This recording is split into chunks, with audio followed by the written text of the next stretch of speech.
अध्याय 470 वह बूढ़ा आदमी जिसे चुरा लिया गया था। अध्याय 470 वह बूढ़ा आदमी जिसे चुरा लिया गया था।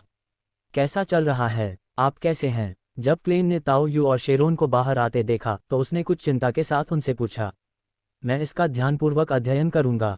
ये दुष्ट आत्मा ज्ञान का खजाना है। ये 2000 साल पुरानी चीज़ है। इसे बहुत सारे रहस्य पता होने चाहिए। मैं इससे सोने के सिक्के इकट्ठा करके अच्छी खासी दौलत कमा सकता हूँ। ताओ यू के कुछ उम्मीद भरे लहजे ने क्लेन को अवाक कर दिया। तुमसे ये किसने पूछा? मैं अभी भी तुम्हारी सेहत को लेकर चिंतित था और तुम अभी से लोगों को ठगने के बारे में सोच रहे हो। हालांकि ताओ यू के सुझाव का पालन करते हुए अंदर जाने के बाद क्लेन की आंखें थोड़ी चमक उठीं, मानो उसे यह बात समझ में आ गई हो। यदि ग्रामीण वास्तव में इस बुरी आत्मा से भयभीत नहीं है और इसके पूर्ण दमन की गारंटी दे सकता है, तो ऐसा प्रतीत होता है कि उसने जो कहा वह वास्तव में सत्य है। हालांकि मैं इस चीज़ को फंसा सकता हूं, लेकिन ऐसा लगता है कि मेरे पास इससे निपटने का कोई अच्छा तरीका नहीं है। ताओ यू भी दुविधा में था। वह या तो दूसरे पक्ष को मार डाले या उसे यहीं छोड़ दे। कोई उपयुक्त समझौता संभव नहीं था। वे अधिकतर मौखिक धमकियों या बातचीत पर निर्भर रहते हैं। अगर यह समस्या स्वयं की गलती से न हुई होती तो इसकी वर्तमान स्थिति को देखते हुए ये काफ़ी परेशानी वाली बात होती। क्या हम पहले यहाँ से चले जाएं? क्लेन ने चारों ओर देखा, मानो वह इस बात को लेकर झिझक रहा हो कि इसकी सूचना चच को दी जाए या किसी और को। ठीक है, चलो यहाँ से चलते हैं। चलो मालिक को बताते हैं कि अंदर भूस्खलन हो रहा है और उसे निकास द्वार बंद करने के लिए मनाते हैं। ताओ यू को भी लगा कि उसने दूसरे पक्ष से झूठ नहीं बोला था। वास्तव में कुछ ऐसे स्थान थे जहां दीवारें ढह गई थीं। ... घर लौटने पर ताओ यू शांत हो सका और उसने उस बेचारे फंसे हुए प्राणी से संवाद करने की कोशिश की। इसे आजमा कर देखना चाहिए। इस संसार में ज्ञान प्राप्त करने और उसे सुधारने के बाद ताओ यू ने एक साधारण प्रयास करने से पहले कुछ क्षण के लिए संकोच किया। अपनी समझ के आधार पर उन्होंने संबंधित गुणों वाली कुछ सामग्रियां निकाली और उनके उपयोग और गुणों को समझते हुए उन्हें आपस में जोड़ने का प्रयास किया। फिर उन्होंने एक आध्यात्मिक दीवार बनाई और अनुष्ठान के दौरान ध्यान करने के लिए अपनी आंखें बंद कर लीं। जैसे ही जलती हुई मोमबत्ती के साथ धुएं का एक हल्का सा गुबार उठा, ताओ यू को लगा कि उसकी आध्यात्मिकता अनंत रूप से नीचे गिर रही है, मानो वह किसी अथाह खाई में गिर रही हो। फिर उसने अपनी कल्पना को अपने मन में बसी उस पवित्र छवि पर केंद्रित किया जिसकी भौहों के बीच एक विचित्र राक्षसी बीज छिपा हुआ था। ताओ यू की ध्यान तकनीक हमेशा से स्वयं को देवता मानकर ही आधारित रही है।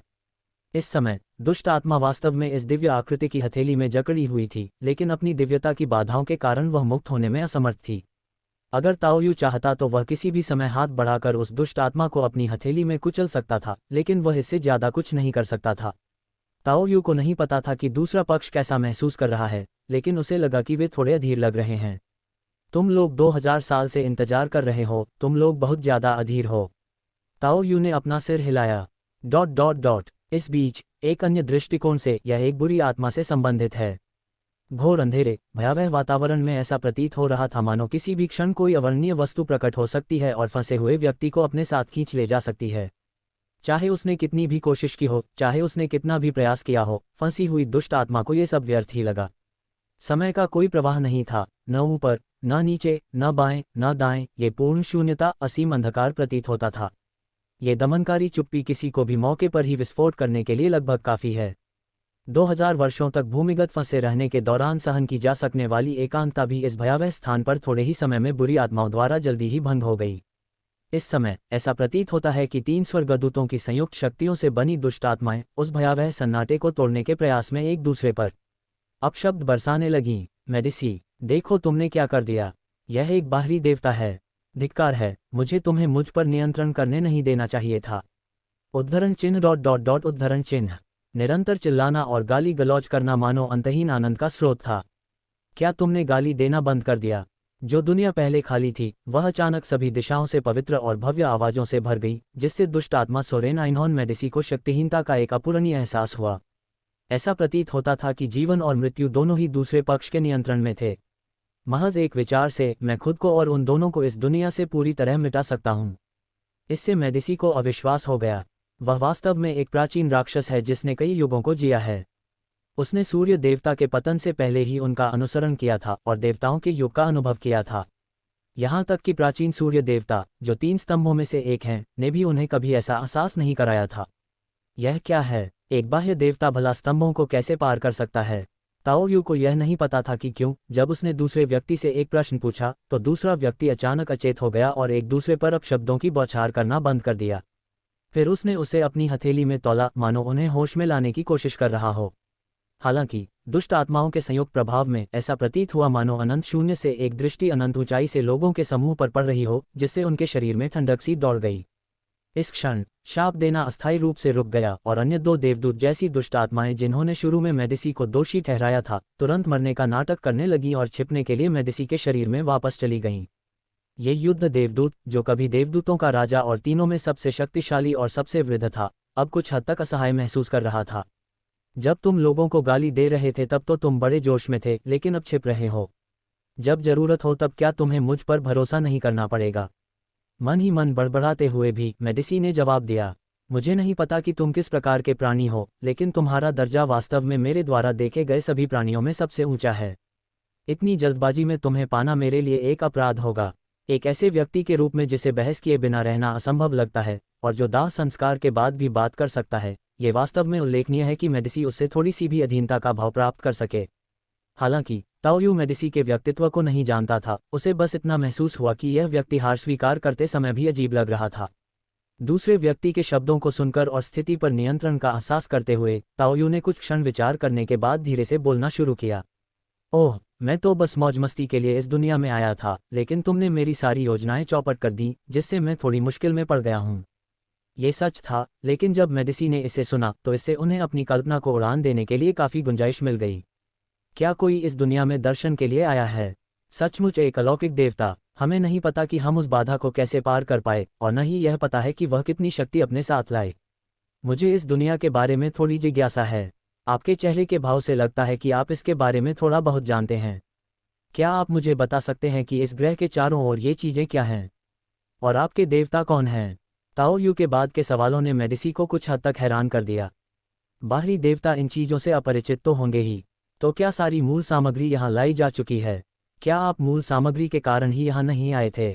मेडिसी को इस बात पर आश्चर्य नहीं हुआ कि दूसरे पक्ष को तारों भरे आकाश की स्थिति और बाहर मौजूद उन चीज़ों के बारे में पता था जो उन पर लालच भरी नज़रों से देख रही थीं। उन्हें इस बात पर हैरानी हो रही थी कि इस बाहरी देवता को ये बुनियादी बातें भी क्यों नहीं पता थीं। आप नहीं जानते हैं? मेडिसी परिवार को कुछ संदेह होने लगे क्योंकि यह बहुत ही असामान्य था। हालांकि उनकी बातों से ताओ यू को तुरंत कुछ जानकारी मिल गई। शायद इस दुनिया के एक निश्चित स्तर तक पहुंच चुके शक्तिशाली लोगों के लिए बाहरी हालात कोई रहस्य नहीं थे। वैसे ये जानते हुए कि यह जानकारी दूषित होने की आशंका रखती है, इस बात की बहुत अधिक संभावना है कि ये व्यक्ति इस तरह के दूषित होने का सामना करने के लिए पर्याप्त रूप से मजबूत हैं। उच्च क्रम या देवदूत? ताओ यू ने कुछ देर सोचा, लेकिन चूंकि उसे बहुत कम जानकारी थी, इसलिए सीधी और तत्काल बातचीत में मामले को सुलझाना मुश्किल था।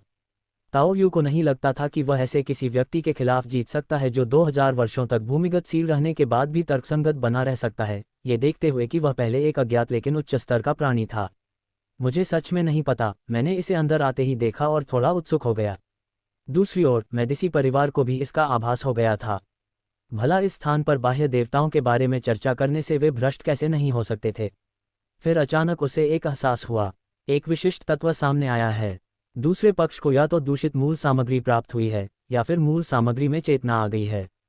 सोर्स कैसल या कुछ और। इससे मेडिसी को कुछ परेशानी हुई। पहले, अनुक्रम के उच्च मूल्य के कारण वह अपने स्वयं के अनुक्रम से संबंधित स्रोत सामग्री से स्पष्ट रूप से प्रभावित था। यदि ऐसा है तो यह तर्कसंगत प्रतीत होता है कि उच्च पद पर निर्भर रहने से व्यक्ति स्वयं को फंसा सकता है, क्योंकि तब व्यक्ति में कोई असाधारण विशेषता नहीं रह जाती है। ताओ यू को नहीं पता था कि दूसरा व्यक्ति क्या सोच रहा था, लेकिन शायद उन्होंने कुछ तर्कसंगत बात सोची होगी। हालांकि यह महसूस किया जा सकता था कि दूसरे व्यक्ति की घबराहट कुछ हद तक कम हो गई थी, शायद इसलिए कि उन्हें अब उनकी उपस्थिति का एहसास हो गया था। सिर्फ इसलिए कि मुझे बाहर की सटीक स्थिति का पता नहीं है, वह ये सुराग कैसे दे सकता है? ऐसा लगता है कि इस ग्रह पर ही कुछ ऐसी चीजें हो सकती हैं जिन्हें समझना असंभव है। स्टॉप। अध्याय 471 मुखबिर होना एक उच्च जोखिम वाला पेशा है। अध्याय 471 मुखबिर होना एक उच्च जोखिम वाला पेशा है। हालांकि मेडिसी की बात को सर्वत्र नापसंद किया जाता है और वह बहुत विश्वसनीय भी नहीं लगती, लेकिन प्राचीन सूर्य देवता के पतन के बाद भी वह सूर्य देवता के मानवीय स्वभाव के सच्चे निर्माता के प्रति वफादार रहा, उसे कभी नहीं छोड़ा, जिससे उसका लचीला चरित्र प्रदर्शित हुआ। यदि यह पुष्टि हो जाती है कि यह एक बाहरी देवता है, तो मेडिसी के चुप रहने और विरोध करने की संभावना अधिक होगी, भले ही इसका मतलब मृत्यु हो। आखिरकार वह एक बार मर चुका है, उसके पास खोने के लिए कुछ भी नहीं बचा है। अब स्थिति पूरी तरह से अलग है, क्योंकि जिस स्रोत सामग्री के सक्रिय होने का संदेह है, या उस स्रोत सामग्री से दूषित हुए स्थानीय आदिवासी लोगों को बाहरी अंतरिक्ष की स्थिति के बारे में स्रोत सामग्री के कारण जानकारी मिल गई है। मेडिसी को पता था कि उसके पास भाग निकलने का मौका है, और दूसरे पक्ष को असाधारण दुनिया के बारे में बहुत कम जानकारी थी, जिससे उसे कुछ विचार आए। फिर वह धीरे धीरे बोलने लगा, मुझे आपकी स्थिति की पहले से ही जानकारी है। आपने क्या सीखा? ताओ यू एक पल के लिए अवाक रह गई, लेकिन उसने बीच में दखल नहीं दिया और चुपचाप सुनती रही। हो सकता है कि आपको अपनी स्थिति का एहसास न हो, लेकिन मेरा विश्वास कीजिए, मुझे इसका एहसास है, और मैं आपकी कुछ सहायता करने के लिए तैयार हूँ। मेडिसी धीरे धीरे बोलते थे, मैंने पहले तुम्हें इसलिए चुना था क्योंकि तुम में शिकारी की आभा थी, लेकिन तुम्हारी आभा बहुत अजीब है। ये किसी विशेषता जैसी नहीं लगती। ऐसा लगता है मानो ये पूरी तरह से तुम्हारे साथ समाहित हो गई हो। ये बहुत विचित्र है। शायद ये तुम्हारी विशेष विशेषताओं के कारण है। मेडिसी के शब्दों से ताओ यू को कारण समझ में आया। ऐसा इसलिए था क्योंकि उन्होंने अपने पेशे को मिथकीय रूप दे दिया था और मूल बाहरी शक्ति को यथासंभव उपयुक्त बना दिया था। इसीलिए उसे लगा कि कुछ गड़बड़ है। साथ ही मुझे ये भी महसूस हुआ कि आप में अभी भी एक चुड़ैल की आभा है, और यह शिकारी के मार्ग से कहीं अधिक गहरी और मजबूत है। ये आशीर्वाद की श्रेणी में नहीं आता, इसलिए आपको पहले चुड़ैल बनना चाहिए था और फिर अपने शिकारी लक्ष्य को प्राप्त करने के लिए आशीर्वाद की प्रार्थना करनी चाहिए थी। मेडिसी ने जिस लहजे में बात की, उससे ऐसा लगा मानो वह सब कुछ समझ चुका हो। मुझे नहीं पता क्यों, लेकिन उसका रवैया थोड़ा चिड़चिड़ा लगता है। हालांकि उसका अनुमान पूरी तरह गलत था, ताओ यू ने उसे बीच में नहीं टोका। इसके बजाय उसने पूरी ईमानदारी से बात की, ऐसा लगता है कि आप में कुछ कौशल है। इसके अलावा मैंने ये भी पाया है कि यद्यपि तुम अत्यधिक यंग गुणों वाली और काफ़ी उच्च स्तर की चुड़ैल बन गई हो, लेकिन वास्तव में तुम एक महिला नहीं बनी हो। उसी क्षण मेडिसी के दोनों मुंह, मानो यह महसूस करते हुए कि कोई खतरा नहीं है, बाहर निकल आए। अरे, यह अविश्वसनीय है कि चुड़ैल बनने के बाद भी वह अपना लिंग बरकरार रख सकती है।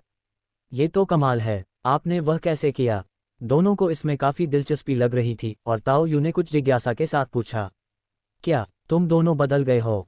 लेकिन मेडिसी ने व्यंग्यपूर्ण लहजे में बात की। हंटर पाथ सीक्वेंस 4 के बाद वे मादा से नर में बदल जाएंगे, और ये दोनों इसके उदाहरण हैं। वे तीनों हमेशा से एक दूसरे के कट्टर दुश्मन थे, और 2000 साल तक एक साथ मरने के बाद भी वे अपने मतभेदों को सुलझा नहीं पाए थे। स्वाभाविक रूप से वे किसी को भी तब तक परेशान करने का कोई मौका नहीं छोड़ते थे जब तक वह गिर न जाए। ताओ यू को यह बात काफ़ी अजीब लगी, फिर भी यह विचित्र दुनिया उसे पूरी तरह से तर्कसंगत प्रतीत हुई। तो मुझे लगता है कि आप भी उसी मूल पदार्थ से संक्रमित हो गए होंगे जिसने मुझे उस समय दूषित किया था, इसीलिए मुझे कोई फर्क महसूस नहीं हो रहा है। असाधारण विशेषताओं के संयोजन के कारण ही आपने मुझे पाया, और उस मूल पदार्थ का नाम विपदा का शहर है। मेडिसी ने बड़े आत्मविश्वास से कहा। उसे ये भी संदेह था कि विपत्ति का शहर शायद उसी के कारण अस्तित्व में आया हो, और वह विपत्ति का शहर महज एक अस्थायी पात्र हो, और उसने स्वयं ही विपत्ति के शहर को आकर्षित किया हो। ... हालात कैसे हैं? क्लेन और शेरोन ताओ यू के बगल में पहरा देते हुए खड़े थे और उनके द्वारा दुष्ट आत्मा से निपटने का इंतजार कर रहे थे। कोई बात नहीं, स्थिति स्थिर है। मुझे उनसे कुछ खबरें और जानकारी भी मिली। मैं पूछने जा रहा हूँ। एक सज्जन से। क्योंकि शेरोन भी यहाँ है, ताओ यू ने कुछ अस्पष्टता से कहा। क्लेन के चेहरे के भाव कुछ हद तक सौम्य हो गए। क्या आप उस सज्जन के बारे में पूछना चाह रहे हैं? यह अपमानजनक है। मुझे कुछ नहीं पता। जैसे ही उन तीनों ने इस खंडहर अभियान की लूट को आपस में बांटना शुरू किया, असाधारण गुणों को उनके मूल्य के अनुसार विभाजित करते हुए, ताओ यू ने हंटर सीक्वेंस 8 और सीक्वेंस 6 गुण प्राप्त किए, और पिछली बार के रोसागो के आगजनी करने वाले के साथ वे सभी एक साथ थे। ताओ यू के दरवाजे पर दस्तक हुई। दस्तक की दिशा से अंदाजा लगाया जा सकता है कि यह शियू होगा। इससे पहले तो ताओ यू को आश्चर्य हुआ, लेकिन बाद में वह समझ गई। मुझे याद है कि मिस जस्टिस ने खोज अभियान का काम फिर से किसी और को सौंप दिया था। दूसरी ओर यूब के पास बैकलैंड की झुगी झोपड़ियों में काफ़ी अच्छी खुफिया क्षमताएं हैं। वह कई खुफिया दलालों से संपर्क कर सकती है। पिछली बार जब मुझे चीलिंगगेस के बारे में पता चला था, तो यह उन्हीं की बदौलत हुआ था। क्या ये दोबारा मिल गया है? ये किसी धोखेबाज का अनुरोध होना चाहिए। मैं जाकर इसके बारे में पता लगाऊंगा। ताओ यू ने इस ओर इशारा किया, जिससे क्लेन का दिल तुरंत घबरा गया। उसने विशेष रूप से धोखेबाज की ओर इशारा किया था। क्या यह मेरे लिए एक अनुस्मारक है? तो ये जानकारी लैनियस से मिली है। ये कार्य क्लेन द्वारा टैरो सम्मेलन में द वर्ल्ड की पहचान के तहत जारी किया गया था। एक पल के लिए क्लेन भी थोड़ा उत्साहित हो गया था, लेकिन जोकर की क्षमता के कारण उसने अपने भावों को बहुत अच्छी तरह से नियंत्रित किया। हालांकि जब ताओ यू ने दरवाजा खोला तो उसने पाया कि शियू का चेहरा कुछ ठीक नहीं था। वह थोड़ी उदास लग रही थी, जिससे उसके सुनहरे बाल कुछ बेजान से दिख रहे थे। विलियम्स की मौत हो चुकी है, उस मामले में जिसे मैंने पहले संभाला था। शियू का लहजा कुछ गंभीर था। ये सुनकर ताओ यू भी चौंक गई, उसे उम्मीद नहीं थी कि यह कोई ऐसा व्यक्ति होगा जिसे वह जानती हो। मैं विलियम्स की पहचान का उपयोग करके इस दुनिया में आया और मुझे इसकी बुनियादी समझ प्राप्त हुई। क्या ये फिर से मर गया? पिछली बार जब उन्होंने किलिंगस की तलाश की थी तो उसका कारण एक खुफिया एजेंट की मौत थी। इस बार भी लानरुइस के साथ भी यही मामला है। ये वास्तव में एक उच्च जोखिम वाला उद्योग है। एक मिनट रुकिए, मैं चर्च ऑफ द नाइट के लिए मुखबिर भी हूँ। अगर मैं इतना कुशल न होता तो सचमुच मारा जाता। ये वाकई बहुत जोखिम भरा प्रतीत होता है। विलियम्स से थोड़ी बहुत जान पहचान होने के कारण ताओ यू ने फिर भी आह भरते हुए बात की। ये तुम्हारा काम नहीं है। हम बस इतना कर सकते हैं कि उस धोखेबाज को ढूंढें, उसे मार डालें और विलियम्स का बदला लें, है ना? ताओ यू के शब्दों ने शियू के लड़ने के जज्बे को फिर से जगा दिया और उसने भारी मन से सिर हिलाया। आप सही कह रहे हैं, लेकिन विलियम्स मूर्ख नहीं है। वह हमेशा सतर्क रहा है। उसका इस तरह पकड़ा जाना और मारा जाना ये दर्शाता है कि उसका प्रतिद्वंद्वी बहुत सक्षम था। फिर यू को एहसास हुआ कि ताओ यू के कमरे में अभी भी लोग मौजूद हैं, इसलिए उसने अपना मुंह बंद कर लिया और कुछ जिज्ञासा भरी नज़रों से क्लेन की ओर देखा। कोई बात नहीं, ये मेरे साथी हैं, जासूस शेरलॉक। ये मामले सुलझाने में बहुत माहिर हैं। इसके बाद ताओ यू ने क्लेन का परिचय कराने का अवसर लिया। मुझे भी इस मामले में थोड़ी दिलचस्पी है और शायद मैं कुछ मदद कर सकता हूँ। इसके बाद क्लेन ने बोलना शुरू किया। ताओ यू पर भरोसा करते हुए शियू ने सिर हिलाया। धन्यवाद, हमें वास्तव में उसे ढूंढने के लिए एक जासूस की कमी है। यू ने कुछ नहीं कहा। उसने पहले मेहनती जासूस आइसेनगार्ड को फिर से ढूंढने की योजना बनाई थी, लेकिन चूंकि एक जासूस आसानी से उपलब्ध था, इसलिए उसे इसमें कोई आपत्ति नहीं थी। ... ये काफ़ी हास्यास्पद था कि क्लेन अपनी खुद की पहचान के कारण अप्रत्याशित रूप से उसी आयोग में शामिल हो गए थे जिसे उन्होंने जारी किया था, जबकि क्लेन मुख्य रूप से आध्यात्मिक जासूसी कार्य पर निर्भर करता है। लेकिन उन्हें कुछ सुराग मिल गए। पर्चे बांटने वाले लोगों की भी हत्या कर दी गई। यह इतना व्यापक कैसे हो सकता है? क्लेन कुछ हद तक अचंभित रह गया। ताओ यू भी काफ़ी हैरान था। एक धोखेबाज भला इतना निर्दयी कैसे हो सकता है? इतने सारे लोगों की हत्या करना स्वाभाविक ही है और इसमें कोई आश्चर्य की बात नहीं है कि इससे लोगों का ध्यान आकर्षित होगा। एक मिनट रुकिए, इस पर ध्यान देने की जरूरत है।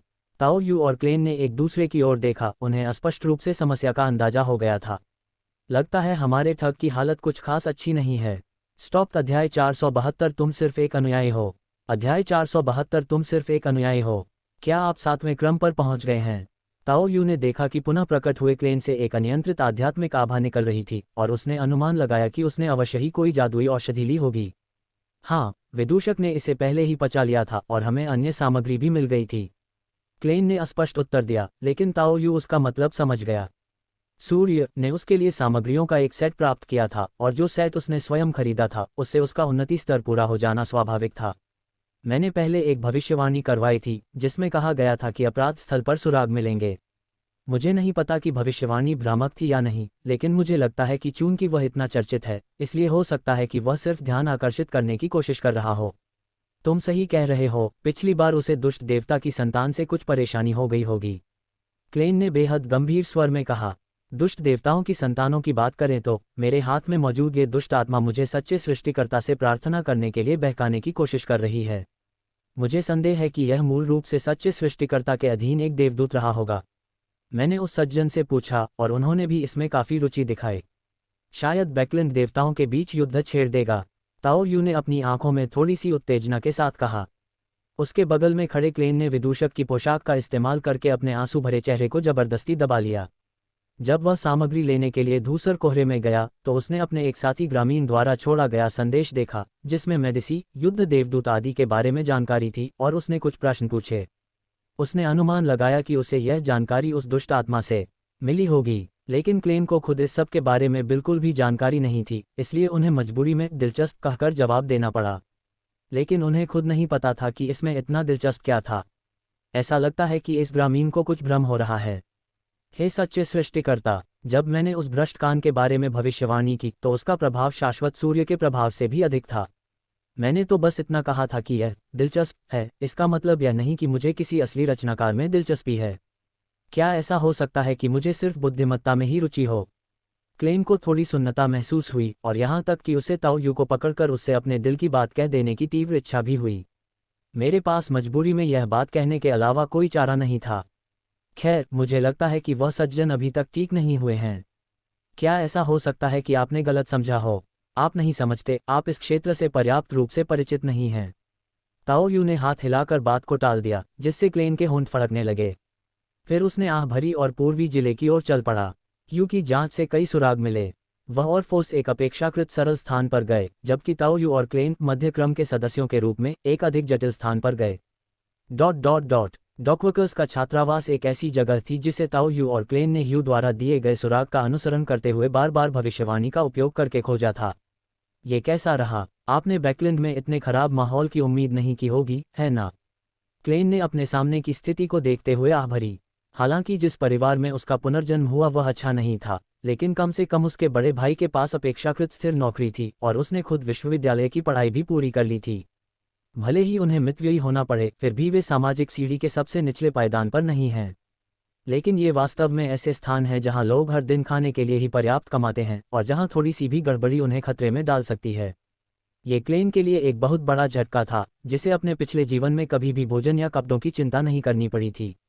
जब तक आप खुद उस तरह का जीवन नहीं जी लेते, तब तक आप वास्तव में यह नहीं जान सकते कि उस तरह का जीवन कैसा होता है। वह ताओ यू की स्थिति से अनजान था, लेकिन उसके साथी ग्रामीण जिनपिंग के पास पर्याप्त धन था, जिसे समझना शायद उसके लिए मुश्किल हो सकता है। हाँ, पर्यावरण वाकई बहुत खराब है, लेकिन वह धोखेबाज तो बिल्कुल सीधा साधा है। ताओ यू को भी कुछ भावनाएं महसूस हुईं, लेकिन वह वास्तव में क्लेन जितनी भावुक नहीं थी। शहर के बाहरी इलाके में बिताया गया उनका समय यहाँ से भी बदतर था। अच्छी बात सिर्फ यह है कि माता पिता दोनों के पास स्थिर नौकरियां हैं, इसलिए कम से कम हमें उनके भूखे रहने की चिंता नहीं करनी पड़ेगी। सबसे बुरी स्थिति में वे कुछ हद तक कुपोषण से पीड़ित हो सकते हैं। एक ज्योतिषी और भविष्यवाणी में माहिर एक चुड़ैल बचे हुए सुरागों के आधार पर खोज करने के लिए आध्यात्मिक विधियों का सहारा लेते हैं। अंततः वे दूसरे पक्ष द्वारा जानबूझकर छोड़ी गई जानकारी के माध्यम से इस स्थान का पता लगाते हैं और खोज को एक बहुत छोटे क्षेत्र तक सीमित कर देते हैं। लानुस अभिमानी है और दूसरों को उकसाएगा, लेकिन इस बार उसने जो सुराग छोड़े हैं वे अलग हैं। ऐसा लगता है कि उसने जानबूझकर ऐसा किया है, शायद गतिरोध को तोड़ने का रास्ता खोजने के लिए। लगभग सीमा निर्धारित करने के बाद क्लेन शांत और संयमित रहे। हालांकि वह बहुत उत्साहित था और कुछ हद तक उसे लग रहा था कि वह बदला ले सकता है, लेकिन उसने तुरंत कार्रवाई नहीं की। उनकी पिछली दोनों भविष्यवाणियों ने इस बात की पुष्टि की थी कि इसमें एक छोटी मोटी विपत्ति शामिल थी। मुझे लगता है कि आप रात में सूचना देने वाले के रूप में अपनी पहचान का इस्तेमाल करके इसकी रिपोर्ट कर सकते हैं। हालांकि क्लेन खुद बदला लेने के लिए बेताब था और सीक्वेंस 7 का जादूगर होने के नाते वह काफ़ी शक्तिशाली भी था, लेकिन उसने इस समय सुरक्षित रास्ता अपनाने का फैसला किया। सीधे जाकर उन्हें मार डालना आत्महत्या कहलाता है, बदला नहीं।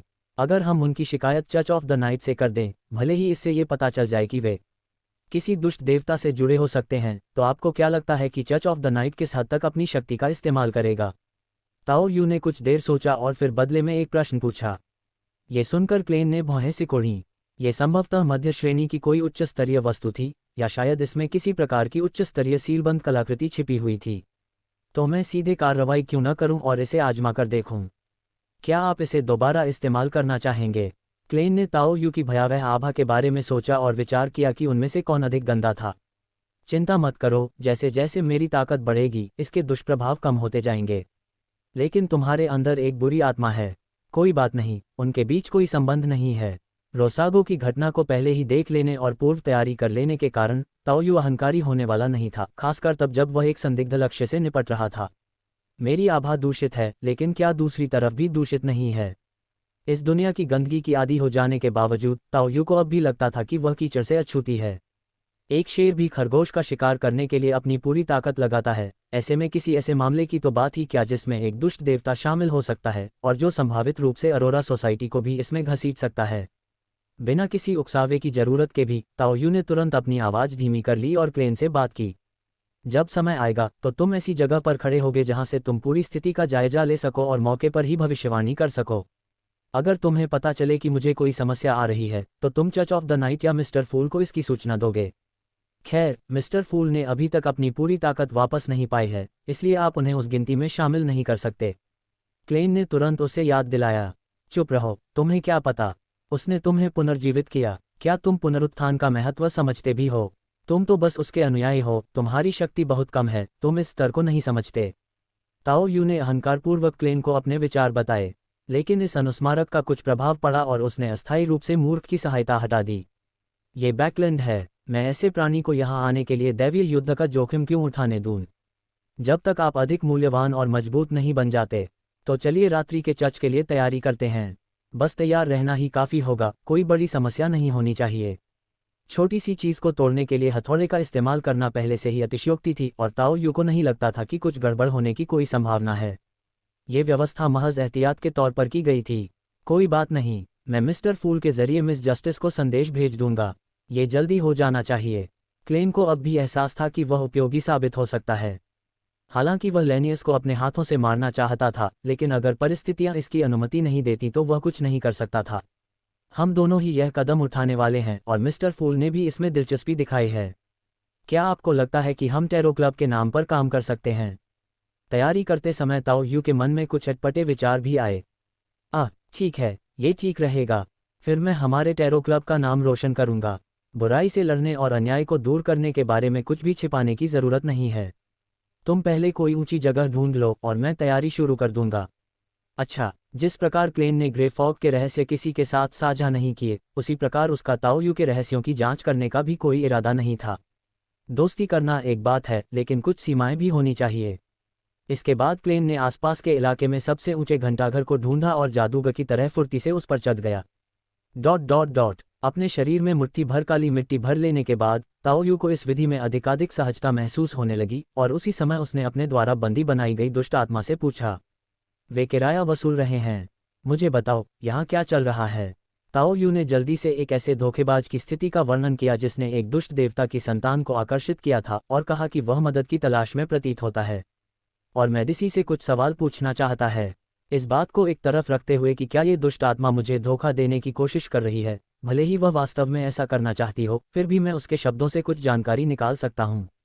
हो सकता है कि उनमें सृष्टिकर्ता की दिव्यता समाहित रही हो और कुछ हद तक उन्हें ईश्वर के आगमन का एक माध्यम माना जा सकता है। शायद वे विद्रोह करना चाहते थे। मेडिसी ने एक पल सोचा, फिर अपनी आंखों में एक अजीब सी चमक लिए हुए बोला। उसे वास्तव में उम्मीद थी कि ताओ यू दूसरे पक्ष से सीधा संपर्क स्थापित करने का प्रयास कर सकता है। ऐसे में सच्चे सृष्टिकर्ता की दिव्यता दूसरे पक्ष की असामान्यताओं का पता लगा सकती है और शायद उसे भी पहचान सकती है। शायद आप मुझे आंशिक परिप्रेक्ष्य दे सकें ताकि मैं ये भी देख सकूं कि बाहर क्या हो रहा है। मेडिसी ने धीरे से बोलना शुरू किया, लेकिन ताओ यू अविचलित रहा। हमने इस बूढ़े आदमी को पकड़ा है। अगर हम उसे किसी खामी का फायदा उठाकर भागने दें तो क्या होगा? साथ ही हम वर्तमान में ज्ञात कुछ सुरागों के आधार पर भी निर्णय ले सकते हैं। अगर दूसरी तरफ का हिस्सा नीचे की ओर खिसकने लगे तो बहुत परेशानी होगी। हालांकि लेनियस में अभी भी खुद को बचाने की इच्छा शक्ति है, जिसका मतलब है कि बातचीत के जरिए मामले को सुलझाया जा सकता है। ताओ यू अब असाधारण दुनिया में नौसिखिया नहीं रहा, ये जानते हुए कि सच्चे सृष्टिकर्ता से पर्याप्त शक्ति प्राप्त करने के लिए आवश्यक अनुष्ठान कोई मामूली बात नहीं होगी। दरअसल सबसे कीमती चीज़ लेनियस के शरीर में मौजूद वह थोड़ी सी दिव्य शक्ति है। मुझे आश्चर्य है कि इसका क्या उपयोग होगा। ताओ यू की आंखों में आश्चर्य की हल्की सी चमक दिखाई दी, जो बेचैनी का संकेत दे रही थी। अगले ही पल वह एक काली परछाई में बदल गई और श्रमिकों के छात्रावास की ओर रेंगने लगी। धुंधली दृष्टि ताओ यू की छायाओं से होकर गुजरती रही, प्रत्येक द्वार पर प्रतीक्षा करती और ठहरती रही, किसी भी संभावित उपस्थिति को भांपती रही। कहानी के मध्य में भी कुछ अन्य असाधारण व्यक्ति हैं जो बिल्कुल भी कमजोर नहीं हैं। ताओ यू को समझ आ गया कि कोई समस्या है। यह जरूर ऑरोरा सोसाइटी का काम होगा। शायद इन्हीं लोगों ने लानलूस को कैद किया था। लेकिन लानलूस भागने में कामयाब कैसे हुई और अपने पीछे सुराग कैसे छोड़ गई? छोड़ो उस बात को, पहले उन चमचों से निपट लेते हैं। लैनलूस के भीतर मौजूद दिव्यता के बारे में अनिश्चितता के कारण ताओ यू ने बिना किसी झिझक के लक्ष्य पर ध्यान केंद्रित कर लिया। जब ताओ यू अंधेरे से बाहर निकला तो उस लंबे कद के व्यक्ति ने केवल मामूली प्रतिक्रिया दी। अत्यधिक द्वेष और भयावह वातावरण ने उसे अत्यधिक भय और आश्चर्य से भर दिया। क्या हुआ? वे हमारे ही लोग हैं। उसके शरीर का पूर्ण विकास होने से पहले ही काली मिट्टी ने उसे पूरी तरह से ढक लिया था, जिससे केवल एक मानव आकृति का ढांचा ही बचा था। फिर मानो कुछ पचा रहा हो, वह धीरे धीरे मुड़कर मिट्टी के बर्तन के आकार में वापस आ गया। कुछ ही क्षण बाद ताओ यू के हाथ में एक असाधारण वस्तु प्रकट हुई। छठे क्रम की असाधारण विशेषताएं। एक मध्यम स्तर के विशेषज्ञ को पल भर में मार गिराने के बाद ताओ यू ने कोई ध्यान नहीं दिया। कलाई की एक झटके से अनगिनत काले धागे प्रकट हुए और सीधे उसके सामने से एक और असाधारण व्यक्ति को, जो अंधेरे में भागने की कोशिश कर रहा था, बांधकर घसीटते हुए ले आए। तुमने लेनियस को भागने कैसे दिया? दूसरा पक्ष भी परछाइयों को नियंत्रित करता है और ताओ यू को यह महसूस हो गया कि दूसरा पक्ष परछाई में परिवर्तित होकर भागना चाहता है। हालांकि ये स्पष्ट है कि ये ताकतें उन नौसिखियों की तरह हैं जो अपने ही काले कीचड़ के सामने कला सिखाने की कोशिश कर रहे हैं और पूरी तरह से उसी से दब गए हैं, जो शक्ति पर श्रेष्ठता का एक स्पष्ट उदाहरण है। ऐसा इसलिए है क्योंकि उनमें मुझे रोकने की हिम्मत ही नहीं है। तभी बगल से एक आवाज आई जिसमें उत्साह झलक रहा था। एक आकृति जिसका माथा भरा हुआ था, काले बाल थे, भूरी आंखें थीं और उसने लगभग गोल लेंस वाला चश्मा पहन रखा था, बगल से बाहर निकली। उसके होंठ हल्के से ऊपर की ओर मुड़ गए, मानो वह सबका मजाक उड़ा रहा हो। एक तरह की खुशी का एहसास था, मानो इतनी सारी योजना बनाने के बाद आखिरकार सफलता मिल गई हो। बोलते बोलते उसने अपनी कमीज के बटन खोल दिए। उसके शरीर पर मांस और रक्त से बनी एक उल्टी मानव आकृति थी, जो सच्चे निर्माता की छवि थी। भगवान की ओर सीधे मत देखो, इस विशेषता का लाभ उठाएं। स्नैप! ताओ यू ने लानलूस के चेहरे पर एक जोरदार थप्पड़ मारा, जिससे वह कुछ हद तक अचंभित रह गया। ये कैसे संभव है? इस व्यक्ति पर इसका कोई असर नहीं हुआ। काली मिट्टी की अवस्था में प्रवेश कर चुके ताओ यू, जिनका शरीर उनकी अपनी दिव्यता से ढका हुआ था, ने दूसरे पक्ष के कार्यों को पूरी तरह से हास्यास्पद पाया। अपने आप से व्यवहार करें। छाया के धागों का उपयोग करते हुए उसने शेष बची हुई ऑरोरा एक्स्ट्राऑर्डिनरी की गर्दन मरोड़ दी। इसके बाद ताओ यू ने लैन एर्वस को फिर से वश में कर लिया और फिर दूसरे की छाती पर मांस और खून से बनी त्रिआयामी मूर्ति को पकड़ने के लिए हाथ बढ़ाया। Puff tilde! इसने अपने साथ मांस और खून को नोच डाला, फिर उसे काली मिट्टी से ढक दिया, जिससे दिव्यता का वह अंश पूरी तरह से ढक गया। पतनशील दैवीयता की एक बूंद, इसकी पर्याप्त मात्रा एकत्रित करने से संबंधित शक्तियां जागृत हो सकती हैं। इसके संदूषण को दूर करने के बाद इसे अवशोषित करके 100,000 यूनिट इच्छाशक्ति में परिवर्तित किया जा सकता है, या इसे अपने स्वयं के साधनों के माध्यम से उपयोगी सामग्री के रूप में उपयोग किया जा सकता है। इस वस्तु के गुणों को भांपते हुए ताओ यू ने फिलहाल इसे आत्मसात करने का विकल्प नहीं चुना। हालांकि शक्तियों को अनलॉक करने का विचार अवास्तविक और असंभव है, लेकिन वर्तमान दुनिया में इस दुनिया में उपलब्ध कुछ असाधारण ज्ञान का उपयोग करके कुछ करना संभव हो सकता है। मुझे आश्चर्य है कि क्या मिस्टर फूल कुछ सलाह दे सकते हैं। हम उस दुष्ट आत्मा से भी पूछ सकते हैं। ये प्रत्यक्ष रूप से इस दिव्यता को अपने भीतर समाहित कर लेता है, फिर इसे अपनी ही कल्पना में छुपा लेता है और मेडिसी का साथ देता है। इसके बाद ताओ यू ने लानलूस के शरीर को जमीन पर फेंक दिया और फिर एक टैरो डेक निकालकर उसे घटनास्थल के चारों ओर बिखेर दिया। ये हमारे टैरो क्लब का पहला आयोजन है। मूर्ख की महिमा निश्चित रूप से दुनिया पर चमकेगी। ही। ... लगभग उसी समय दूसरी ओर श्री ए को सच्चे निर्माता से एक अभूतपूर्व दिव्य रहस्योद्घाटन प्राप्त हुआ। लानलूस के हत्यारे का पता लगाओ। लानियस मर गया। तहखाने में प्रार्थना कर रहे श्री ए को अभी पता चला कि वहां कुछ घटित हुआ है। उन्हें अभी तक इसकी सूचना नहीं मिली थी, जिसका अर्थ था कि यह प्रभु द्वारा प्रथम क्षण में दिया गया एक दिव्य संदेश था। प्रभु जैसा इतना अद्भुत पात्र नष्ट हो गया। कितना घृणित! हमें पता लगाना होगा कि इसके पीछे कौन है। फिर श्री ए को दिव्य संदेश की झलक दिखाई दी। ये टैरो कार्डों का ढेर है जो इधर उधर बिखरे पड़े हैं। स्टॉप! अध्याय 473 रोज बिशप। अध्याय 473 रोज बिशप। हालांकि ताओ यू की कार्रवाइयां महत्वपूर्ण नहीं थीं, कुकू ने काली मिट्टी की आड़ में जमकर उत्पात मचाया, लगभग एक आयामी कमी के हमले की तरह मुर्गियों को मारने के क्रम में ही हत्याएं की। लेकिन टैरो कार्ड बिखेरने के बाद उसने जानबूझकर अपना हाथ घुमाया और एक दीवार तोड़ दी, जिससे भारी हंगामा मच गया। ये बंदरगाह श्रमिकों का छात्रावास है और यहाँ जनसंख्या घनत्व काफ़ी अधिक है। इतने बड़े दृश्य ने लोगों को आकर्षित किया और वे इसे देखने के लिए उमड़ पड़े।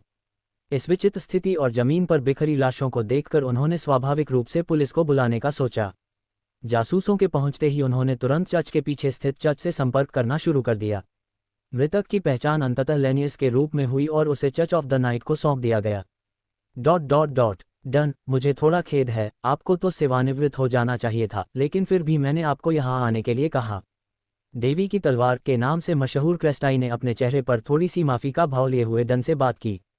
यद्यपि वह डन से उच्च पद का डीकन था, फिर भी उसने उस रात्रि चौकीदार के प्रति पर्याप्त सम्मान दिखाया जो टिंगेन की रक्षा करते हुए घायल हो गया था और सेवानिवृत्त हो गया था। डेली के साथ आए डन की भूरी आंखों में भी थोड़ी सी भावना झलक उठी, लेकिन फिर भी उन्होंने सिर हिलाकर कहा, मैं निश्चित रूप से नहीं कह सकता कि यह वही है जिस पर टिंगेन ने पिछली बार हमला किया था, लेकिन इसने कई मौकों पर अरोरा सोसाइटी और दुष्ट देवता के अनुयायियों को निशाना बनाया है और दुष्ट देवता की संतान को टिंगेन को बचाने से रोका है। मुझे व्यक्तिगत रूप से लगता है कि यह शायद कुछ भी नहीं है। डन विशिष्ट जानकारी प्राप्त करने में असमर्थ थे। उसके लिए इस तरह मरना बहुत बुरा होगा। मुझे थोड़ी नाराजगी है, दाइली ने डन के थोड़े अकड़े हुए हाथों को देखते हुए कहा। उनके चेहरे पर थोड़ी सी उदासी झलक रही थी। टिंगेन में हुई घटना के बाद डन्ना को अपनी चोटों के कारण समय से पहले ही सेवानिवृत्त होने के लिए मजबूर होना पड़ा, जो एक असाधारण व्यक्ति के लिए सौभाग्य की बात थी। इसके अलावा उनके हाथ की विकलांगता के कारण उनके दोस्त डेली ने उनकी देखभाल की, और इस दौरान उनके बीच संबंध तेजी से मजबूत हो गए। जीवन और मृत्यु का सामना करने के बाद डन ने अपनी कुछ मूल भावनाओं को त्याग दिया और इसे शांति से स्वीकार करने का विकल्प चुना। फिर डेली ने डन को कृत्रिम अंग का एक जैविक संस्करण प्राप्त करने में भी मदद की, जो शवों में हेरफेर करने की एक विधि के समान है। हालांकि यह किसी भी प्रकार के उच्च तीव्रता वाले युद्ध की अनुमति नहीं देता है, लेकिन ये दैनिक जीवन के लिए पर्याप्त है। इस बार उन्हें कुछ ऐसा देखने को मिला जिसका अनुभव डन ने पहले भी किया होगा, और उन्होंने उसे उस समय के एकमात्र प्रत्यक्षदर्शी के रूप में बुलाया। आप सही कह रहे हैं। इस व्यक्ति के उच्च पदस्थ होने का संदेह है, लेकिन कुल मिलाकर उसने चर्च के प्रति सद्भावना दिखाई है। यदि उसका मुख्य उद्देश्य ऑरोरा सोसाइटी को निशाना बनाना है, तो उसे ढूंढने की कोई आवश्यकता नहीं है। क्रेस्ट आई देवी की तलवार का मतलब यह नहीं है कि उसे किसी को ढूंढना ही होगा। इसमें बस उच्च स्तरीय दृश्य और दुष्ट देवता शामिल हैं, इसलिए यह महज एक औपचारिकता है। पिछली बार समुद्री डाकू कप्तान को मारने वाले उच्च पदस्थ अधिकारी ने कोई शत्रुता नहीं दिखाई, और वास्तव में उसने विशेष रूप से उसकी तलाश भी नहीं की। चर्च भी इस स्तर की ताकत वाले व्यक्ति को नाराज नहीं करना चाहेगा। बैकलिन प्रतिभाओं से भरपूर हैं, कौन जानता है कि उनके अंदर और क्या क्या खूबियां छिपी हो सकती हैं। अगर आप बहुत ज़्यादा बल का प्रयोग करेंगे तो चीज़ें बिगड़ सकती हैं।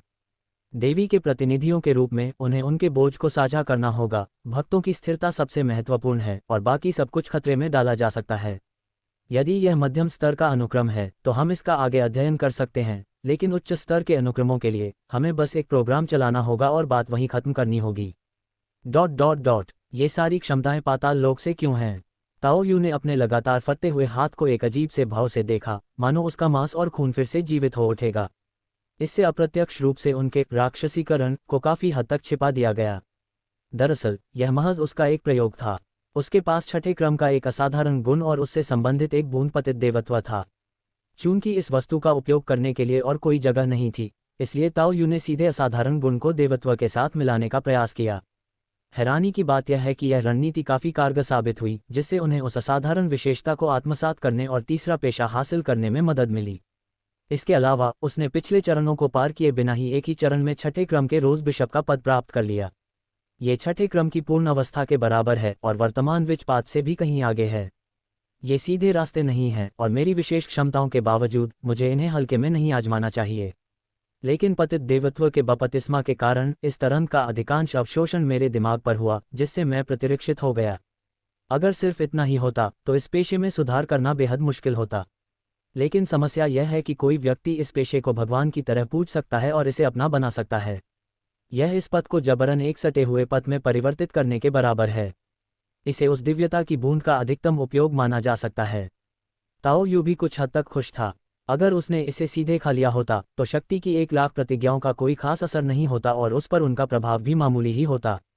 इसके बदले शक्ति का संचय करने का विचार महज एक कोरी कल्पना है। यदि असाधारण गुण का स्तर इससे भी अधिक होता तो दैवीयता की यह एक बूंद पर्याप्त नहीं होती। अब रोज बिशप की असाधारण विशेषताओं को मिटा देना बिल्कुल सही समय है। इसके अलावा मैं लंबे समय से उस आत्मा को मोहित करने की क्षमता पर नजर रख रहा हूँ। ये सीक्वेंस 5 होना चाहिए, है ना? ताओ यू खुद पर काफी प्रसन्न महसूस कर रही थी। तभी उसने समय देखा और पाया कि आज के टैरो रीडिंग का समय लगभग हो चुका है। ... शुभ दोपहर टिल्डा। मिस जस्टिस की हंसमुख आवाज हमेशा की तरह समय की पाबंद थी। फांसी पर लटकाए गए व्यक्ति के हाथ में मौजूद डायरी में अब केवल एक ही पृष्ठ बचा था, जिसे श्री मूर्ख ने जल्दी से पढ़ लिया, और फिर मुक्त व्यापार की अवधि शुरू हो गई। श्रीमान विश्व, क्या आपने मुझे जो कार्य सौंपा था वह अब पूरा हो गया है? मिस जस्टिस ने यह सवाल पूछा। लेनियस की खोज द वर्ल्ड द्वारा जारी एक आयोग का काम था, जिसके लिए ह्यू के कई मुखबिरों की मौत हो गई, लेकिन इससे एक सुराग भी मिला। बेशक, आपको किस तरह का इनाम चाहिए? मैं एक असाधारण वस्तु प्रदान कर सकता हूँ। यह एक ऐसी गुड़िया है जिसे दबाने पर अप्रिय ध्वनि निकलती है, एक ऐसी ध्वनि जो लोगों को क्रोधित कर देगी और दूसरों को उकसा सकती है। यह एक असाधारण वस्तु है जो क्लेन को दुष्ट आत्मा की घटना के दौरान प्राप्त हुई थी। वहाँ अधिकांश वस्तुएं शिकारी से संबंधित थीं, और ताओ यू ने भी अनुक्रम 8 से अनुक्रम 6 तक शिकारी के असाधारण गुण प्राप्त किए थे। ताओ यू फिलहाल इस बात को लेकर दुविधा में है कि क्या उसे पहले चुड़ैल के पहलुओं को आत्मसात करना चाहिए और फिर 5वें क्रम पर काम शुरू करना चाहिए। यही कारण है कि उसने इसे सीधे तौर पर नहीं लिया है। आखिरकार ताओ यू को नहीं लगता था कि वह 8वें क्रम की चुनौती को आसानी से पार कर पाएगा। अगर वह इससे बहुत ज़्यादा अपरिचित हो जाता तो यह वास्तव में 5वें क्रम की प्रगति के लिए हानिकारक साबित होता। इससे दूसरों को उकसाया जा सकता है, जो कि अच्छा लगता है। ऑड्रे ने खुशी खुशी भुगतान स्वीकार कर लिया, क्योंकि उसका भविष्य का करियर मुख्य रूप से मनोवैज्ञानिक पहलू पर केंद्रित होगा और दूसरों को उकसाने का ये तरीका वास्तव में काफ़ी प्रभावी था। इस समय फांसी पर लटकाए गए व्यक्ति ने फिर से बोलना शुरू किया और अपनी स्थिति स्पष्ट की। सुनिया सागर में जल्द ही समुद्री डाकुओं का एक सम्मेलन आयोजित किया जाएगा, जिसमें 4 राजा और 7 सेनापति भाग लेंगे। वहाँ कई असाधारण सामग्रियाँ मिल सकती हैं। मैं ये काम स्वीकार कर सकता हूँ और इसके लिए मैं केवल एक मामूली मध्यस्थ शुल्क लूँगा। 7 समुद्री डाकू सेनापति। ताओ यू थोड़ा हैरान रह गया। क्या किलिंगर्गस मर नहीं गया था? एक नए जनरल, जिन्हें लेफ्टिनेंट जनरल ऑफ इलनेस कहा जाता है, के बारे में कहा जाता है कि वे बेहद खूबसूरत हैं।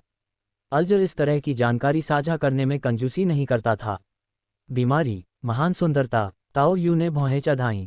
क्या ये कोई चुड़ैल नहीं है? क्या जादूगरों के पंथ ने समुद्र तक अपना प्रभाव फैला लिया है? क्या भाग्य को कुछ पता है? अगर यह बहुत महंगा न हो तो मैं थोड़ी सी फीस देने को तैयार हो सकता हूँ। फांसी पर लटका हुआ आदमी कहे जाने वाला अल्जर एक ऐसा व्यक्ति था जो समुद्र में काम करके अपना जीवन यापन करता था, इसलिए वह इस तरह की जानकारी के लिए कुछ शुल्क देने के लिए सहमत हो गया। यह एक अपेक्षाकृत सरल संदेश है, इसलिए मैं आपसे शुल्क नहीं लूंगा। यह शायद डायन पंथ का कोई सदस्य हो सकता है जो डायन पथ के 5वें क्रम से मेल खाता हो। ताओ यू के शब्दों ने सभी को कुछ हद तक भावुक और मौन कर दिया। पिछली बार वे डायन पंथ के बारे में पूछताछ कर रहे थे, और ये क्या भाग्य किसी चुड़ैल का मार्ग हो सकता है, या फिर हमें उन्हें मिस डेस्टिनी कहना चाहिए। स्टॉप। अध्याय 474 घनी भौहें और बड़ी आंखें। अध्याय 474 घनी भौहें और बड़ी आंखें। इन कमीनों में जरा भी कृतज्ञता नहीं है।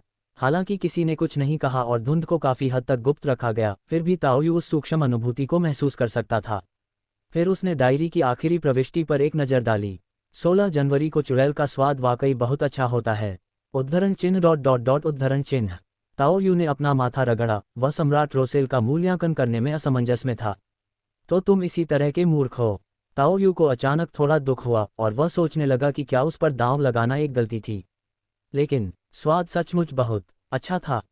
अब इस आनंद को पचाने का समय आ गया है। ईव की उकसाहट वाकई काफ़ी असरदार रही है।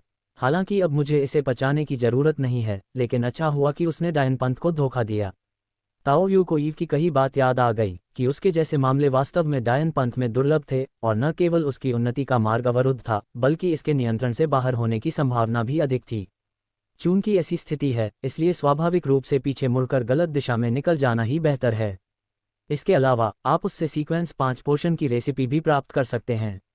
जहाँ तक ये बताने की बात है कि मैं चुड़ैल नहीं बनी हूँ, इतने लंबे समय तक कोशिश करने के बाद भी सही समय आने पर यह ठीक रहेगा।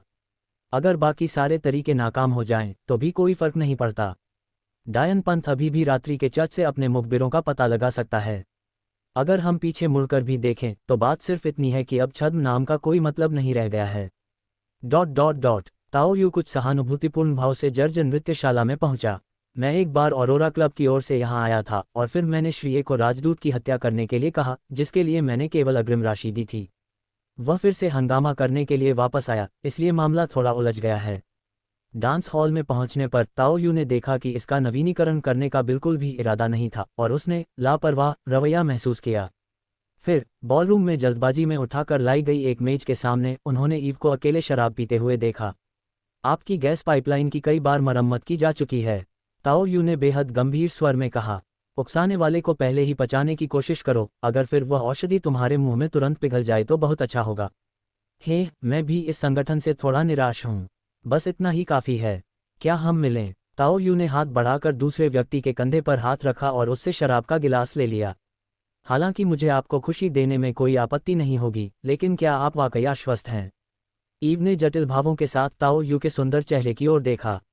हमें इसे आजमा कर देखना होगा। ... ईव नींद से जाग उठी। उसके पूरे शरीर में दर्द हो रहा था और फिर उसे धीरे धीरे याद आया कि पिछली रात क्या हुआ था। पूरी रात उसका दिमाग सुन्न था और वह ठीक से सोच नहीं पा रही थी। अब जब उसे सब कुछ याद आ गया है तो उसे रोंगटे खड़े होने का एहसास हो रहा है। तुम तुम ऐसा कैसे कर सकते हो? ये कुछ खास तरीके हैं। दरअसल, अगर आप चौथे क्रम पर हंटर पाथ पर चले जाते हैं, तो आप वापस आ सकते हैं। मैंने समय से पहले ही उच्च रैंक की कुछ शक्ति हासिल कर ली है। ताओ यू ने इसका स्पष्टीकरण दिया। इससे ईव को खुशी और चिंता दोनों का मिला-जुला अनुभव हुआ। आपको सावधान रहना होगा। आपको अपनी स्थिति के बारे में किसी और को नहीं बताना चाहिए, खासकर डायन पंथ को तो बिल्कुल नहीं। क्या तुम डायन संप्रदाय से नहीं हो? मेरा मतलब कुछ और था। ईव ने ताओ यू को एक आकर्षक तिरछी नज़र से देखा, फिर गंभीरता से कहा, मैंने पहले भी कहा है कि मेरी स्थिति मुझे समाज से बहिष्कृत होने के खतरे में डालती है। डायन पंथ के सभी लोग थोड़े भावनात्मक रूप से अस्थिर हैं। अगर उन्हें आपके बारे में पता चल गया तो वे निश्चित रूप से पागलों की तरह आपका पीछा करेंगे, किसी भी कीमत पर। वे शायद कोई दैवीय आदेश भी भेज दें। ईव की बातों से ताओ यू की आंखों में हल्की सी चमक आ गई। क्या भविष्य में इसका इस्तेमाल आदिम चुड़ैल को लुभाने के लिए किया जा सकता है? अच्छा, ठीक है, मैं बाद में उस बूढ़े आदमी से इस बारे में पूछ लूंगा जिसे मैंने अभी पकड़ा था। वह शिकारी मार्ग पर है, इसलिए उसे आसपास के मार्गों के बारे में भी काफ़ी जानकारी होनी चाहिए। क्या सम्राट रोसेल ने अपनी डायरी में यह नहीं लिखा था कि उन्हें चुड़ैलों में दिलचस्पी थी? उस समय हम दो तरफ से घिरे होंगे और हार को जीत में बदल देंगे। मैं समझ गया। तो अब मैं और क्या कर सकता हूँ? क्या इससे छुटकारा पाने का कोई तरीका है? मेरी स्थिति आपकी स्थिति से थोड़ी अलग है। ईव कुछ उदास लग रही थी। ताओ यू अभी भी एक गौण पात्र है, लेकिन ईव इतनी सरल नहीं है। वह संप्रदाय से बहुत गहराई से जुड़ी हुई है, और अगर सच में कुछ घटित होता है तो वह भविष्यवाणी का उपयोग कर सकती है। ताओ यू, जिसने भविष्यवाणी करने की कला भी सीख ली थी, जानती थी कि जादूगरनी के मार्ग का आध्यात्मिक आशीर्वाद काफ़ी उच्च स्तर का होता है।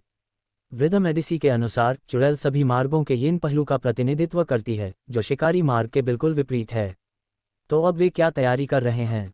और बैकलैंड छोड़ने के लिए कहने का आपका क्या मतलब है? क्या आप मेरे साथ आना चाहते हैं? ताओ यू के शब्दों ने ईव को लुभाया, लेकिन फिर भी उसने अपना सिर हिला दिया। एक प्रतिभागी के रूप में मैं तब तक नहीं जा सकता जब तक मेरी मृत्यु न हो जाए। कुछ पल हिचकिचाने के बाद उसने ताओ यू से बस इतना कहा, मुझे ठीक से नहीं पता कि वे क्या करना चाहते हैं, लेकिन मुख्य रूप से उनका मकसद मानव तस्करी के कुछ संकेतों को छिपाना और एक बड़े पैमाने पर त्रासदी को अंजाम देना है। ऑरोरा सोसाइटी के साथ सहयोग करने का मतलब है उन्हें ऐसा करने के लिए उकसाना। हालांकि ईव ने केवल वही बताया जो वह जानती थी, लेकिन ताओ यू उस धोखेबाज को याद करते हुए जिसे उसने मार डाला था, उसे भी का एहसास हुआ। वह जालसाज इस कड़ी में एक महत्वपूर्ण कड़ी हो सकता है। यदि बंदरगाहों और कारखानों में दैवीय हस्तक्षेप होता है और वहां के वातावरण का उपयोग किया जाता है, तो ये बैकलैंड के लिए एक बड़ा झटका होगा। लेकिन क्या ये सब मानव तस्करी को छिपाने के लिए किया गया था? मानव तस्करी के पीछे उनके क्या मकसद हैं? मानव तस्करी एक दुष्ट देवता के अवतरण के लिए की गई थी, और उस दुष्ट देवता का अवतरण मानव तस्करी को छिपाने के लिए किया गया था। कुछ तो गड़बड़ लग रही है। ताओ यू ने कुछ देर सोचा, फिर रुक गया। उसे फांसी पर लटकाए गए आदमी की वह बात याद आ गई जो उसने समुद्र में प्रकट होने वाले रोग सेनापति के बारे में कही थी। अगर बात सचमुच जनसंख्या की हो तो दक्षिणी महाद्वीप से लोगों को सीधे लाना ही सबसे कम समय और श्रम बचाने वाला विकल्प लगता है। वे आपस में जुड़े हुए हैं। हालांकि उनका विशिष्ट उद्देश्य अज्ञात है, लेकिन निश्चित रूप से यहाँ कुछ बहुत ही गड़बड़ है। ... जनसंख्या। लियोनार्ड ने ताओ यू से दोबारा मुलाकात की और उनसे कुछ संक्षिप्त विवरण सुने। मामले की गंभीरता को देखते हुए ताओ यू निश्चित रूप से धोखेबाजों की तरह मामले को अपने हाथ में नहीं ले सकता था। पहले तो स्पष्ट लाभ थे, लेकिन अब जोखिम और लाभ का अनुपात बहुत अधिक था। हालांकि मिस्टर फूल अभी भी ठीक हो रहे हैं, इसलिए वे बैकलैंड में स्वर्ग में नहीं उतर पाएंगे, लेकिन यहाँ भी स्थानीय देवता मौजूद हैं। चर्च ऑफ द नाइट के लिए मुखबिर बनना असल में एक शक्तिशाली समर्थक प्राप्त करने के बराबर है। मुझे सटीक जानकारी नहीं है, यह ऐसी चीज़ नहीं है जिस तक मेरी पहुंच हो, लेकिन मुझे पता है कि पिछली बार वे चाहते थे कि मैं शाही परिवार के एक सदस्य की निगरानी करूं, लेकिन मुझे नहीं पता कि वह कौन था। मैं समझ गया। आपको क्या इनाम चाहिए? विच पाथ सीक्वेंस 5 की असाधारण विशेषताएं। ताओ यू ने सीधे तौर पर इसकी मांग की। उसने पहले ही ईव से इसका फॉर्मूला प्राप्त कर लिया था, लेकिन यह ईव द्वारा प्राप्त की जा सकने वाली उच्चतम स्तर की औषधि थी। शेष मुद्दों के समाधान के लिए संभवतः डायन पंथ के अन्य उच्च पदस्थ सदस्यों की मदद लेनी होगी। यहाँ तक कि रात्रि के चर्च में भी शायद एक न हो। अच्छी खबर यह है कि जैसा कि रेड प्रीस्टेस टैरो कार्ड में देखा गया है, अनुक्रम 4 के बाद सहायक सामग्रियों का उपयोग कम हो जाता है और अनुष्ठान ही संदेश पहुंचाने का प्राथमिक साधन बन जाते हैं। यह अनुष्ठान केवल पागलपन को रोकने के लिए किया जाता था। इसलिए उच्चतर क्रमों में आपको पदोन्नति समारोह पर नहीं, बल्कि अपने पाचन पर ध्यान देना चाहिए। मैं आपके लिए आवेदन कर दूंगा। अगर जानकारी सही साबित होती है तो कोई बड़ी समस्या नहीं होनी चाहिए। हालांकि आपको पूरी तरह से समझे बिना जल्दबाजी में कोई फैसला नहीं लेना चाहिए, लियोनार्ड ने अपनी गंभीर सलाह दी। अच्छा, ताओ यू ने अभी अपना मुंह खोला ही था कि अचानक उसे महसूस हुआ कि कोई उच्च पदस्थ व्यक्ति उसे देख रहा है। फिर नहीं, और इस बार तो ये बिल्कुल स्पष्ट है कि निर्देश लियोनार्ड की ओर से आ रहे हैं। लियोनार्ड के हाव भाव और रवैये को देखकर लगता है कि यह उसे नहीं करना चाहिए, कोई और उसके शरीर का इस्तेमाल कर रहा है। रात्रि के गिरजाघर के देवदूत, क्या लियोनार्ड के साथ कोई फरिश्ता है? पिछली बार ताओ यू कुछ हद तक असमंजस में था और निश्चित नहीं हो पा रहा था, लेकिन अब कुछ ऐसे लोग हैं जिन्होंने मिस्टर फूल की कृपा देखी है, और उन्होंने स्वर्गदूतों के पूर्व राजा को भी देखा है, और उन्होंने जबरदस्ती एक बूढ़े व्यक्ति को पकड़ लिया है। ताओ यू ने मोटे तौर पर पुष्टि की कि यह अनुक्रम 1 का देवदूत होना चाहिए। 1 मिनट रुको, अगर नाइट पाथ में सचमुच कोई भगवान है तो वहाँ सीक्वेंस 1 के कोई देवदूत नहीं होने चाहिए। आखिर चल क्या रहा है? क्या लियोनार्ड, उस बड़ी बड़ी आंखों वाले आदमी ने हमें धोखा दिया? ताओ यू लगातार सोच विचार कर रही थी, लेकिन उसके भीतर मौजूद दिव्य शक्ति ने उसे अपनी कमियों को प्रकट करने से रोक दिया। लियोनार्ड को विदाई देने के बाद वह जल्दी से चली गई। स्टॉप। अध्याय 475 दुर्भावना बोध। ये पुस्तक पहली बार प्रकाशित हो रही है, जो आपको त्रुटियों और अव्यवस्थित अध्यायों से मुक्त पठन अनुभव प्रदान करती है। मैं जानता हूं कि तुम किसके बारे में बात कर रहे हो, बस एक का चोर। ताओ यू के विवरण को सुनने के बाद मेडिसी ने एक लक्ष्य निर्धारित किया। वह धीरे धीरे इस माहौल में ढल रहा है। आखिरकार वह 2000 साल से कैद में है। जब उसके पास करने को कुछ नहीं होता तो वह खुद से बहस कर सकता है और उसे अकेलापन महसूस नहीं होगा। चूंकि इस व्यक्ति ने कुछ समय पहले सच्चे निर्माता की दिव्यता का एक अंश भेजा था और फिर पाया कि उसने दिव्यता और सच्चे निर्माता के बीच के संबंध को पूरी तरह से तोड़ दिया था, इसलिए मेडिसी को पता चल गया कि उसकी योजना विफल हो गई थी। अब हम केवल दीर्घकालिक दृष्टिकोण ही अपना सकते हैं। वह उचित मार्गदर्शन और जानकारी भी प्रदान करेंगे। एक चोर, चोरों का मार्गदर्शक देवदूत। तो फिर वह ऐसा क्यों कर रहा है? क्या उसे मौत से डर लगता है? क्या कोई उसका पीछा कर रहा है? एक चोरों का मार्गदर्शक देवदूत जो भगवान बनना चाहता है। ताओ यू को अचानक एक एहसास हुआ। उन्हें मेडिसी पर पूरी तरह भरोसा नहीं था। दूसरा व्यक्ति निश्चित रूप से कुछ छिपा रहा था। समस्या शायद उस व्यक्ति में है जिसने चोरी का रास्ता अपनाया। किसी को बैकलिन जैसी काय जगह पर छिपने के लिए मजबूर होना पड़े तो इसका मतलब है कि उसका पीछा करने वाला व्यक्ति वाकई बहुत परेशान करने वाला होगा। उसका पीछा करने वालों की क्या स्थिति है? क्या कोई मजबूत और कमजोर फरिश्ते होते हैं? अरे हाँ, तुम्हें वो रेड प्रीस्ट कार्ड भी मिला था, तो तुम्हें भगवान बनने की शर्तें देख लेनी चाहिए थीं। ये जानते हुए कि वह इतनी जल्दी नहीं जा सकता, मेडिसी अपने पुराने तौर तरीकों पर लौटने लगा और उसके शब्द वास्तव में चिढ़ाने वाले लगने लगे। ताओ यू को भी उनके शब्दों से बहुत सी ऐसी जानकारी मिली जो वह जानना चाहती थी। बेशक ये भी बहुत संभव था कि बूढ़े व्यक्ति ने जानबूझकर उसे यह जानकारी दी हो। क्या आपका मतलब है कि उसके पास पहले से ही अधिक सीक्वेंस 1 या विशिष्टताएं हैं? क्या आप उसे जानते हैं? मुझे भी ऐसा ही लगता है। मेडिसी ने इसके बाद और कुछ नहीं कहा, और ताओ यू जानता था कि उसे उससे और कोई जानकारी नहीं मिलेगी। संभवतः वह व्यक्ति बहुत ताकतवर है और उसका स्वभाव बहुत बुरा है। क्या मेडिसी जानबूझकर उससे टकराव मोल लेना चाहता है? एंजल, मैं आमतौर पर अब उसे नहीं छूता। ताओ यू ने कुछ देर सोचा, फिर बूढ़े आदमी से बातचीत छोड़कर चली गई। ...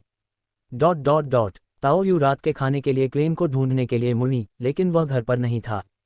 फिर वह यू के घर गई, लेकिन वह भी सुनसान मिला। वे जरूरत से ज्यादा सतर्क हो रहे हैं।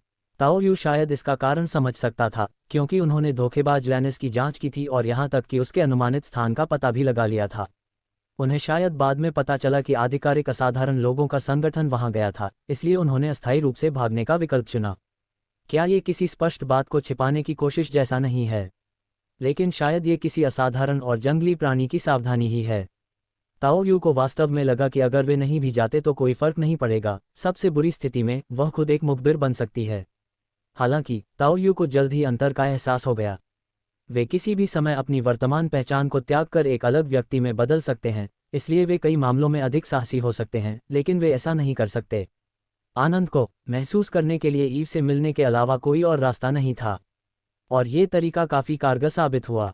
चलो इस बार पूरी कोशिश करते हैं। ... मुझे कुछ दिनों के लिए आराम करने दीजिए।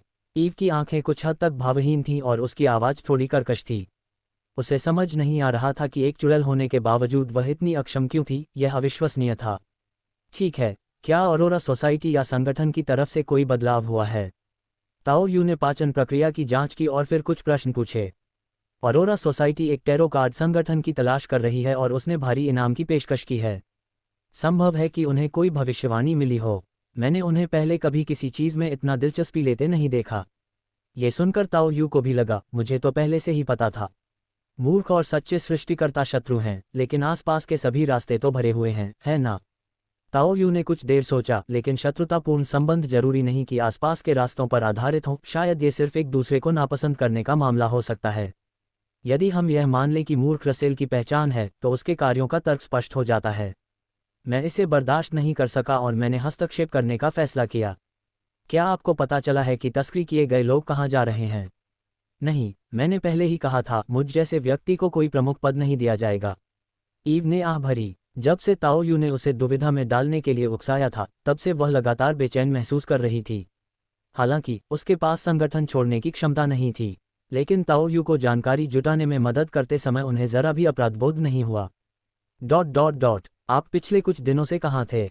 जब ताओ यू लौटी तो उसने क्लेन को अपना इंतजार करते हुए देखा और सोचने लगी कि क्या कुछ हुआ है। पाचन औषधि। पिछली बार ईव के साथ कौशल का अभ्यास करने के बाद मैं ज्यादातर घर पर नहीं रहा। मैंने एक चुड़ैल को इतना थका दिया है कि उसने कहा कि उसे आराम करने की ज़रूरत है, लेकिन इसमें अभी भी बहुत समय लगेगा। चुड़ैलों से निपटना वाकई मुश्किल होता है। क्लेन को ताओ यू के छठे क्रम में पदोन्नत होने की जानकारी नहीं थी। इसके अलावा सीक्वेंस 5 के लिए आवश्यक सामग्री चर्च ऑफ द नाइट से प्राप्त की गई है, और सीक्वेंस 5 की रेसिपी भी ईव से प्राप्त की गई है। हाँ, तुम्हारा अपनी मर्जी से यहाँ आना कभी अच्छी खबर नहीं होती। इस बार क्या हुआ? ताओ यू ने भी बदले में एक प्रश्न पूछा। हम फिलहाल सिलसिलेवार हत्याओं के एक मामले की जांच कर रहे हैं। क्या ये वही दानव उन्नति अनुष्ठान है जिसका जिक्र श्री सूर्य ने पिछली टैरो बैठक में किया था? मुझे ऐसा लग रहा है कि मुझे हाल ही में कुछ सुराग मिले हैं, लेकिन भविष्यवाणी से पता चलता है कि खतरा है। क्लेन ने कुछ गंभीर भाव से कहा। अब वह कई क्षमताओं वाला सीक्वेंस 7 का जादूगर है। कागज की गुड़िया को बदलने और क्षति को स्थानांतरित करने की क्षमताएं उसके वर्तमान सीक्वेंस के साथ आती हैं। हालांकि प्रत्यक्ष टकराव अपेक्षाकृत आसान हो सकता है, लेकिन जीवित रहने के कई और अक्सर विचित्र तरीके भी हैं। पर्याप्त तैयारी के साथ इसे अपने समकक्षों के बीच बेहद मजबूत माना जा सकता है।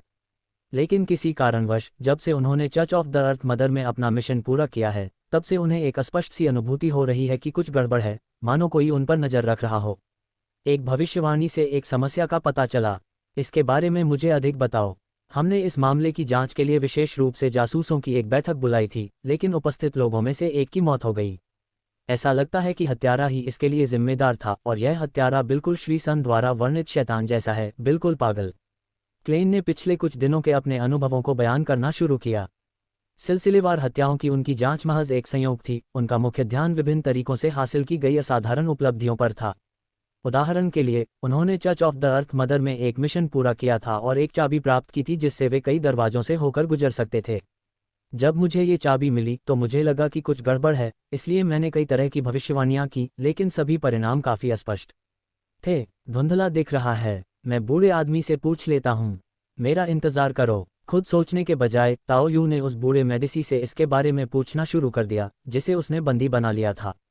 यदि दूसरा पक्ष आपको कोई कार्रवाई करने के लिए प्रेरित करना चाहता है, तो उसे निश्चित रूप से आपको कुछ जानकारी देनी होगी, चाहे वह सही हो या गलत। आप उससे कुछ न कुछ लाभ जरूर उठा सकते हैं। वास्तव में मेडिसी को प्रश्न से कोई आपत्ति नहीं थी और उन्होंने इसका सीधा उत्तर दिया। अगर ये अगाध खाई का मार्ग है, तो इसमें भविष्यवाणी का मुकाबला करने की बेहद प्रबल क्षमता है। आप इसे दुष्टता बोध की तरह समझ सकते हैं, जो आपको पहले से ही खतरे में डालने वाले लोगों का पता लगा सकता है। मुझे लगता है कि आपके दोस्त ने संकट की भविष्यवाणी इसलिए की क्योंकि वह दूसरे पक्ष के लिए जानलेवा खतरा बन सकता था और फिर उनके द्वारा पकड़ा गया। मेडिसी के शब्दों से ताओ यू थोड़ा आश्चर्यचकित हुआ। किसी व्यक्ति के पास इतनी असाधारण क्षमता कैसे हो सकती है? क्या किसी संभावित घातक खतरे की भविष्यवाणी पहले से की जा सकती है? ये तो ज्योतिषियों से भी कहीं अधिक अवैज्ञानिक है। ये तो सचमुच भविष्यवाणी और निगरानी का प्रतिकार है। ये दानव सीक्वेंस 6 है। भले ही क्लेन ने प्रगति कर ली हो, उसे दानव के लिए कोई खतरा नहीं होना चाहिए। रुकिए, क्या ऐसा इसलिए है क्योंकि क्लेन मुसीबत में पड़ने पर मदद के लिए मेरे पास आ सकता है? तो क्या वही उस समस्या का स्रोत है जिसका अनुमान लगाया गया है? ताओ यू ने स्पष्ट रूप से एक निष्कर्ष निकाला और फिर जल्दी से अपने मूल रूप में लौट आया। तभी ताओ यू ने अनजाने में खिड़की से बाहर देखा और एक छोटी सी गली से एक बड़े काले कुत्ते को चुपचाप देखते हुए पाया। जैसे ही मैंने उसे देखा, वह बड़ा कुत्ता दौड़ पड़ा। जानवर। पता चला कि इस सिलसिलेवार हत्याकांड का हत्यारा एक कुत्ता था। कोई आश्चर्य नहीं। जाने की कोशिश कर रहे हो? क्लेन अभी सवाल पूछने की कोशिश ही कर रहा था कि ताओ यू ने उसे पूरी तरह से अनसुना कर दिया और तुरंत गाड़ी से कूदकर गली में उसके पीछे दौड़ पड़ा। क्लेन एक पल के लिए स्तब्ध रह गया, लेकिन तुरंत उसके पीछे चल दिया। तेजी से दौड़ते हुए काले कुत्ते को देखकर उसे भी कुछ इसी तरह का एहसास हुआ। लेकिन क्यों? दूसरा पक्ष मुझे ही क्यों निशाना बनाएगा? उस ग्रामीण को ये कैसे मिला? आगे कुछ सोचने से पहले ही क्लेन को अचानक एक विचार आया और उसने एक चाबी निकाली जो उसने उसी दिन सुबह धरती माता देवी के चच से प्राप्त की थी। इसका उपयोग दरवाजा खोलने के लिए किया जा सकता था। शारीरिक क्षमता किसी जादूगर की खासियत नहीं होती, लेकिन उसने चाबी का इस्तेमाल शॉर्टकट लेने के लिए किया, सारे दरवाजे खोल दिए और फिर उस बड़े काले कुत्ते का रास्ता रोक दिया। कई कार्ड आगे की ओर फेंके गए जो काले कुत्ते पर गोलियों की तरह बरस रहे थे। Puff tilde. हालांकि काले कुत्ते ने बचने की पूरी कोशिश की, फिर भी कार्ड से उसके फर पर खरोंच आ गई। लेकिन अगले ही पल उसका पूरा शरीर फूल गया, मानो वह एक विशाल वेयरवुल्फ में बदल गया हो। उस राक्षस को देखकर, जिसका शरीर केराटिनयुक्त होने लगा था और जिसके माथे पर सींग उगने लगे थे, जो राक्षसी परिवर्तन के संकेत दिखा रहा था, क्लेन का दिल एक धड़कन चूक गया। जैसे ही विशाल पंजे ने वार किया, वह एक झटके में टुकड़ों में फट गया। उसकी देरी के कारण शून्य से काली जंजीरें प्रकट हुईं, राक्षस के शरीर को भेदते हुए उसे कसकर बांध दिया। चाहे उसने कितनी भी कोशिश की हो, वह उसे 1 इंच भी हिला नहीं सका। क्लेन भी अचानक प्रकट हुई जंजीरों को देखकर चौंक गया। वह पहले भी लेडी शेरोन से लड़ चुका था और जानता था कि चुड़ैलों के पास भी इसी तरह के तरीके होते हैं, लेकिन वे तो सिर्फ रेशम के धागे थे, वे इतनी मोटी जंजीरों में कैसे बदल गए? या फिर यह कोई अन्य क्षमता या असाधारण वस्तु है? हालांकि अपने साथी ग्रामीण की विशेष परिस्थितियों को ध्यान में रखते हुए उन्हें लगा कि इसमें कोई समस्या नहीं होनी चाहिए। लेकिन ये चेन मुझे इतनी जानी पहचानी क्यों लग रही है? क्या मैंने इसे पहले कहीं देखा है? लेकिन जो मैंने पहले देखे थे वे शायद काले नहीं थे। स्टॉप्ड। अध्याय 476 गोधूली बेला में साधु का जमावड़ा। अध्याय 476 गोधूली बेला में साधु का जमावड़ा। काली जंजीरें पूरी तरह से बंधी हुई थीं और गहरे काले रंग की जंजीरें मानो जीवित हो उठी थीं, मांस और खून की तरह रूपांतरित हो रही थीं, लटों में विभाजित हो रही थीं और छोटे छोटे मांसल पैर उग रहे थे जो विकृत काले राक्षस पर चढ़ रहे थे। फिर ये ताले अपने आप आपस में जुड़कर बकल को पूरा कर देते हैं। Click click tilde. इससे एक के बाद एक मुहरें बनती गईं। यह एक ऐसा अनुप्रयोग है जिसे ताओ यू ने रोज बिशप बनने के बाद स्वर्गीय ताले, सीलिंग तकनीकों और चुड़ैल के आध्यात्मिक धागों का उपयोग करके संयोजित किया था। ऐसा लगता है कि यह काफ़ी अच्छे से काम कर रहा है। ये सिर्फ सीक्वेंस 6 है, लेकिन सीक्वेंस 6 में इसे बहुत शक्तिशाली माना जाता है। मैंने पहले उस बूढ़े आदमी से पूछा था और उसने कहा था कि राक्षसों में दुष्टता बोध की क्षमता होती है, जो कि काफ़ी अनुचित है। ताओ यू भी इस रणनीति को देखकर कुछ हद तक अवाक रह गया, जो मूलतः लड़ाई की प्रवृत्ति का ही एक विशेष रूप था। हालांकि इस श्रेणी के लोगों की मानसिक स्थिति सामान्य नहीं थी, फिर भी उनकी शुद्ध युद्ध क्षमता निस्संदेह शीर्ष स्तर की थी। ये कुछ हद तक कुछ बुरी चीज़ों को रोकने में भी सक्षम हो सकता है। इसलिए हालांकि इस समय ताओ यू को अचानक बेचैनी का अनुभव हुआ, लेकिन अपने आध्यात्मिक शरीर में निहित दिव्य प्रकृति के कारण उन्होंने शीघ्र ही महसूस किया कि कोई चीज़ सूक्ष्म रूप से उन्हें प्रभावित कर रही है। सावधान रहो, एक और है, और वह पहले से भी ज़्यादा ताकतवर है। ताओ यू के बोलते ही उसे एक भयंकर मानसिक आघात लगा। यदि पहले ये केवल किसी इच्छा को सूक्ष्म रूप से जगाकर उसे उत्पन्न करने के बारे में था, तो अब ये पूरी तरह से और जबरदस्ती उसे उत्तेजित करने के बारे में है। ये व्यक्ति आसपास ही है। इसके अलावा वे बेहद शक्तिशाली हैं। ये पिछली बार के रोसागो जितना ही कठिन है।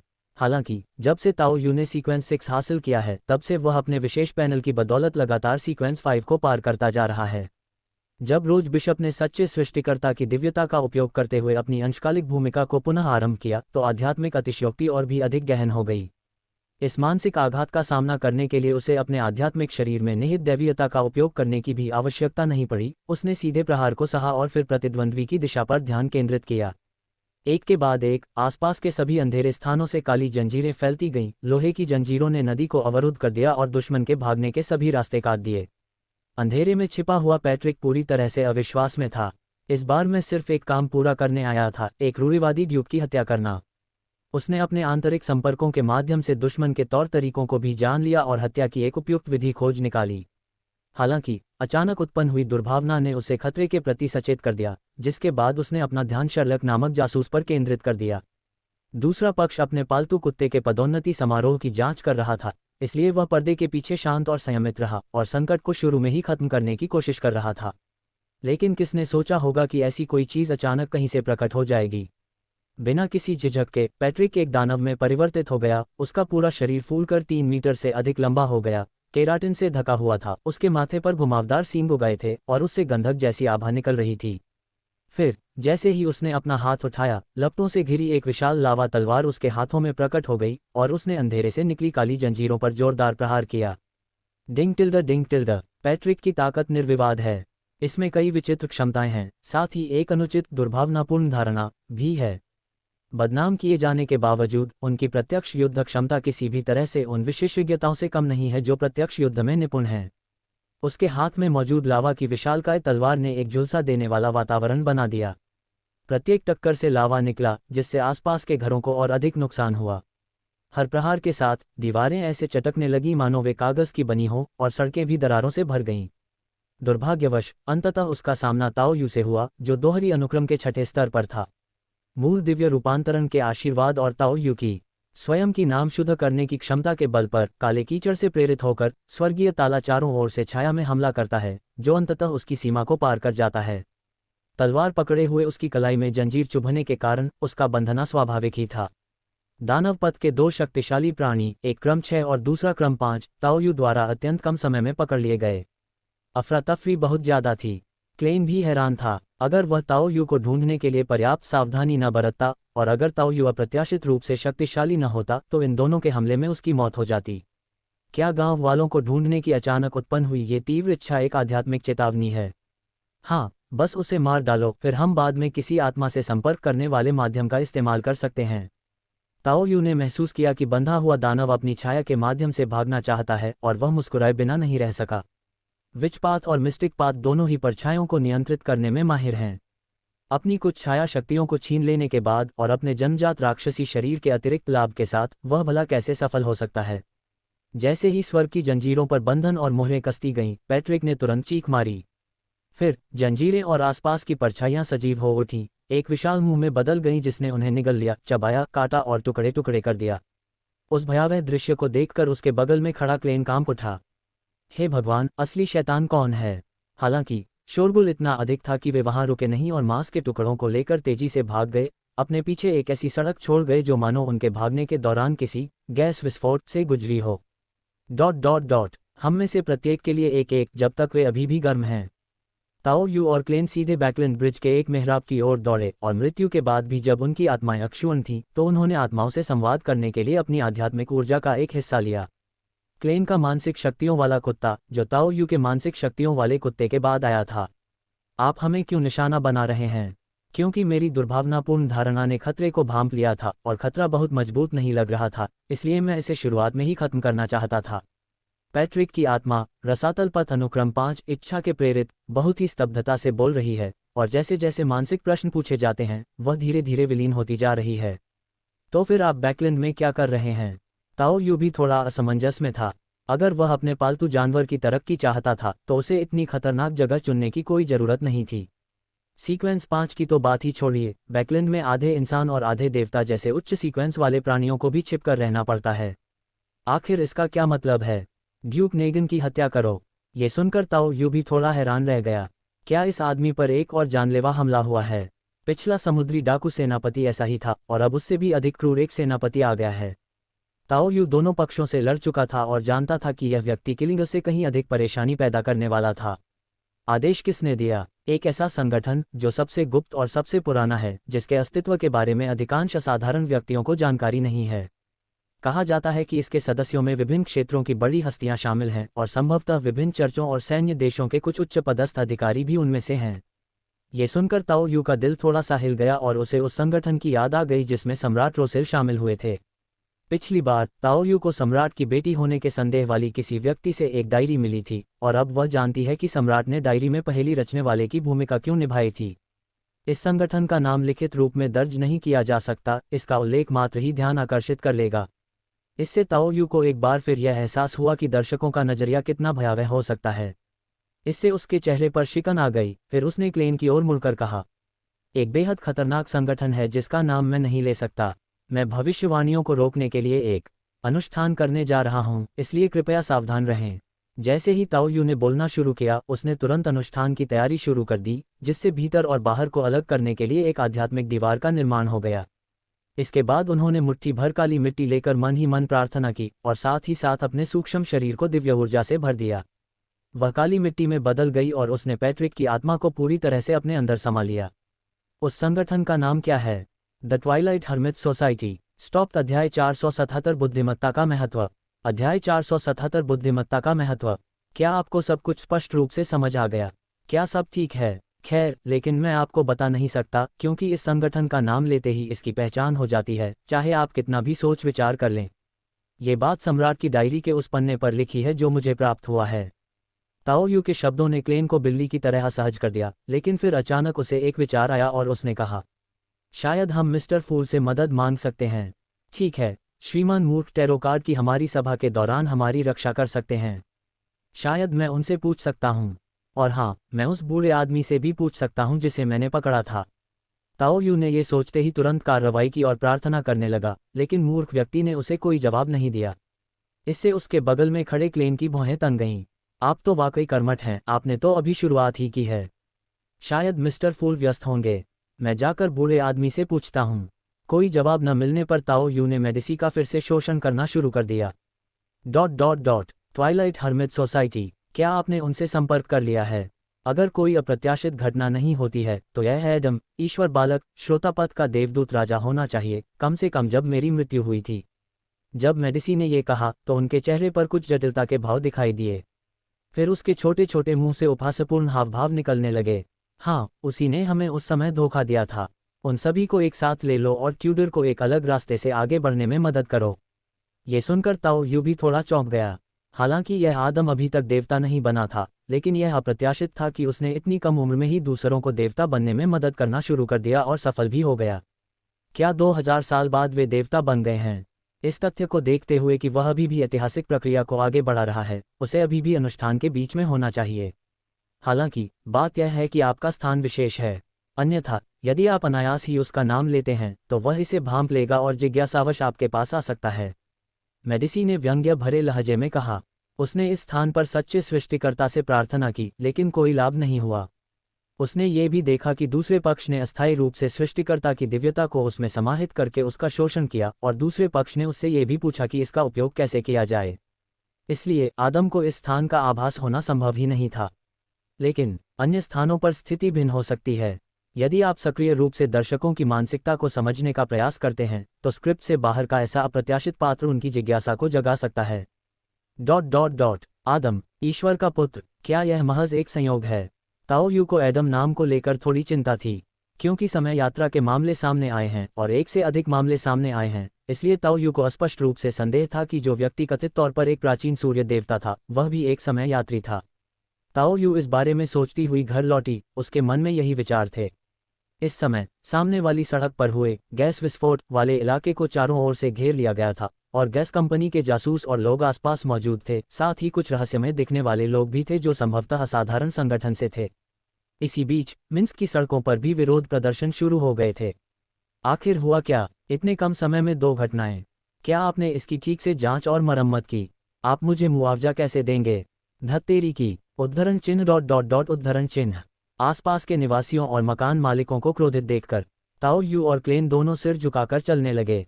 ये पूरी तरह से हमारी गलती नहीं है, हम पीड़ित हैं। रात के चच के लोग मुझे ढूंढने आ सकते हैं। आपको पहले वापस चले जाना चाहिए। ताओ यू ने क्लेन को याद दिलाया, जिसने जवाब में सिर हिलाया। ताओ यू आखिरकार चर्च ऑफ द नाइट की मुखबिर थी और पिछले गैस विस्फोट में भी शामिल थी। चूंकि वह पास में ही रहती थी, इसलिए उसका आकर कैजुअली इसके बारे में पूछना बिल्कुल स्वाभाविक था। ताओ यू का निर्णय वास्तव में सही था। घर लौटने के कुछ ही समय बाद उसे दिशाहीनता का अनुभव हुआ, एक ऐसा दुष्स्वप्न जो पूरी रात उसके साथ चलता रहा। हालांकि दूसरा पक्ष आक्रामक नहीं था, जिससे सपना सचेत अवस्था में बना रहा। फिर लियोनार्ड की आकृति ने दरवाजा धक्का देकर खोला और सपने से बाहर निकल गया। आपके आसपास एक और विस्फोट क्यों हो रहा है? लियोनार्ड ने थोड़ी परेशान आवाज में कहा। यह मेरा मामला नहीं है, मुझे भी नहीं पता। इसमें हाल ही में हुए एक सीरियल किलर का मामला शामिल है और हमारे पास मौजूद सुरागों के आधार पर हत्यारा मर चुका होना चाहिए। लियोनार्ड ने आह भरी। अगर आपको नहीं पता तो कोई बात नहीं। आजकल सावधान रहें। आपके सुरागों के आधार पर चर्च को कुछ बातें पता चल गई हैं। अंधेरे में छिपे हुए वो लोग समय से पहले ही अपना अभियान शुरू कर सकते हैं। हम भी जल्द ही आपके करीब आएंगे। खुद को उजागर न करें, वरना हमारे गुस्से को निकालने के लिए आपको मार डाला जा सकता है। लियोनार्ड ने गंभीरता से ताओ यू को किसी बात की याद दिलाई। ठीक है, मैं सावधान रहूंगा। अगर वाकई बात नहीं बनी तो मैं बैकलिंड को किसी दूसरे नाम से छोड़ दूंगा। यह एक तरीका है, चर्च आपकी मदद कर सकता है, यहाँ तक कि अगर आप चाहें तो आपको पहचान भी प्रदान कर सकता है। मुझे किसी चीज़ की ज़रूरत होगी तो मैं आपसे संपर्क करूंगा। फिर सपना चकनाचूर हो गया और लियोनार्ड चला गया। सोमवार को दोपहर ठीक 3 बजे टैरो रीडिंग सेशन आयोजित किया गया और इस बार कुछ नए लोग भी शामिल हुए। ताओ यू को यह नवागंतुक थोड़ा अजीब लगा। हालांकि वह व्यक्ति दिखावा करने की कोशिश कर रहा था, लेकिन उसका परिचित सहज व्यवहार फोर्स की याद दिलाता था, जो एक सहज लेखक थे। ये हैं मिस मैजिशियन, उस मूर्ख ने अपना स्पष्टीकरण दिया। हाल ही में कई नए सदस्यों के शामिल होने से टैरो क्लब अपनी बढ़ती संख्या का आदी हो चुका है। हालांकि यह नवागंतुक सूर्य की तरह किसी गुप्त दुनिया से नहीं आता है, और न ही वह भाग्य और विश्व जैसे लोगों की तरह भरोसेमंद आभा देता है। लेकिन इसके पीछे कोई गहरा अर्थ अवश्य होगा। श्रीमान मूर्ख, मुझे डायरी का एक पन्ना मिल गया है। इस बार ताओ यू ने डायरी के वे पन्ने निकाले जो उसने कथित तौर पर सम्राट रोसेल की बेटी से प्राप्त किए थे। बहुत अच्छा, मुझे अभी किसी चीज़ की ज़रूरत नहीं है, लेकिन ज़रूरत पड़ने पर मैं आपकी मदद के बदले में एक और महत्वपूर्ण रहस्य जोड़ना चाहूँगा। ताओ यू की शुरुआती चेतावनियों ने क्लेन को अपनी डायरी के पन्ने फेंक देने का मन करा दिया था। तुम किस बारे में बात कर रहे हो? मैं इस पूरे समय तुमसे चिपका रहा। ठीक है, मैं अभी आसानी से कोई कदम नहीं उठाऊंगा। मिस्टर फूल ने चतुराई से एक अनुस्मारक प्रस्तुत किया। बेशक यह आपकी इच्छा पर निर्भर करता है, लेकिन निश्चिंत रहें, आप निश्चित रूप से उस रहस्य में रुचि लेंगे। क्लेन उत्सुक था और खुद भी पहले जानना चाहता था, लेकिन वह जानता था कि वह कोई ठोस मदद नहीं कर सकता, इसलिए उसने इस मामले पर जोर नहीं दिया और मन ही मन आह भरी। अगर यह पूर्णिमा की रात जादूगर की फुसफुसाहट जैसी कोई चीज़ है जिससे उच्च स्तर के धूसर कोहरे पर भरोसा करके बचाव किया जा सकता है, तो वह कुछ मदद कर सकता है। लेकिन अगर आप चाहते हैं कि मैं किसी सच्चे सृष्टिकर्ता या आदिम चुड़ैल या किसी और के खिलाफ लड़ूं, तो आपका बहुत बहुत धन्यवाद। दरअसल न केवल क्लेन बल्कि वहां मौजूद हर कोई इस बात को लेकर बहुत उत्सुक था कि ताओ यू जिस रहस्य की बात कर रहा था वह क्या था। ये कुछ बेहद असाधारण चीज़ होनी चाहिए, क्योंकि उन्हें लगा कि उन्हें अभी भी मिस्टर फूल को इनाम देना बाकी है। इसलिए मिस जस्टिस ऑड्रे ने बोलने की पहल की। मुझे भी इस रहस्य के बारे में थोड़ी जिज्ञासा है। क्या इसका भुगतान सोने के सिक्कों में किया जा सकता है? यह मूल्य पर निर्भर करता है। मैं 10,000 पाउंड तक की पेशकश कर सकता हूँ। 10,000। जब अभी अभी पहुंचे फोर्स ने ये शब्द सुने तो उसे चक्कर आने लगा। आप इतनी आसानी से ऐसी बात कैसे कह सकते हैं? दरअसल ये सिर्फ नया आया फोर्स ही नहीं था, बाकी सभी लोग भी ऐसा ही महसूस कर रहे थे।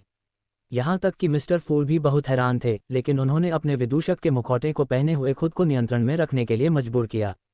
माफ़ कीजिए, यह ऐसी खबर है जिसे 10 लाख सोने के पाउंड भी नहीं खरीद सकते। ताओ यू के पास खुद इतना पैसा था और भले ही उसने इसे लापरवाही से खर्च किया, खरीदारी की, कई असाधारण वस्तुओं और सामग्रियों को हटा दिया, और यहाँ तक कि उनमें से बहुत सी चीज़ों को धोया भी, फिर भी ऐसा प्रतीत नहीं हुआ कि इसमें कुछ खास कमी आई हो। ताओ यू के शब्द वाकई काफ़ी शेखी भरे थे। केवल क्लेन और ऑड्रे को ही स्पष्ट रूप से यह आभास हो रहा था कि दूसरा पक्ष झांसा नहीं दे रहा था। ऐसी खबर जिसे 10 लाख पाउंड स्टर्लिंग भी नहीं खरीद सकते। ये क्या है? अब तो मेरी जिज्ञासा और भी बढ़ गई है। अगर मैं इस तरह की जानकारी नहीं खरीद सकता, तो क्या मैं इसे 7 देवताओं और सच्चे निर्माता के बारे में कुछ जानकारी के बदले में दे सकता हूँ? मैं इसे अपने पास मौजूद ज्ञान के बदले में दे दूंगा। अंततः सूर्य ही अधिक व्यवहारिक साबित हुआ, क्योंकि उनके अभियान दल ने सच्चे सृष्टिकर्ता की मूर्ति वाला एक मंदिर खोज निकाला था।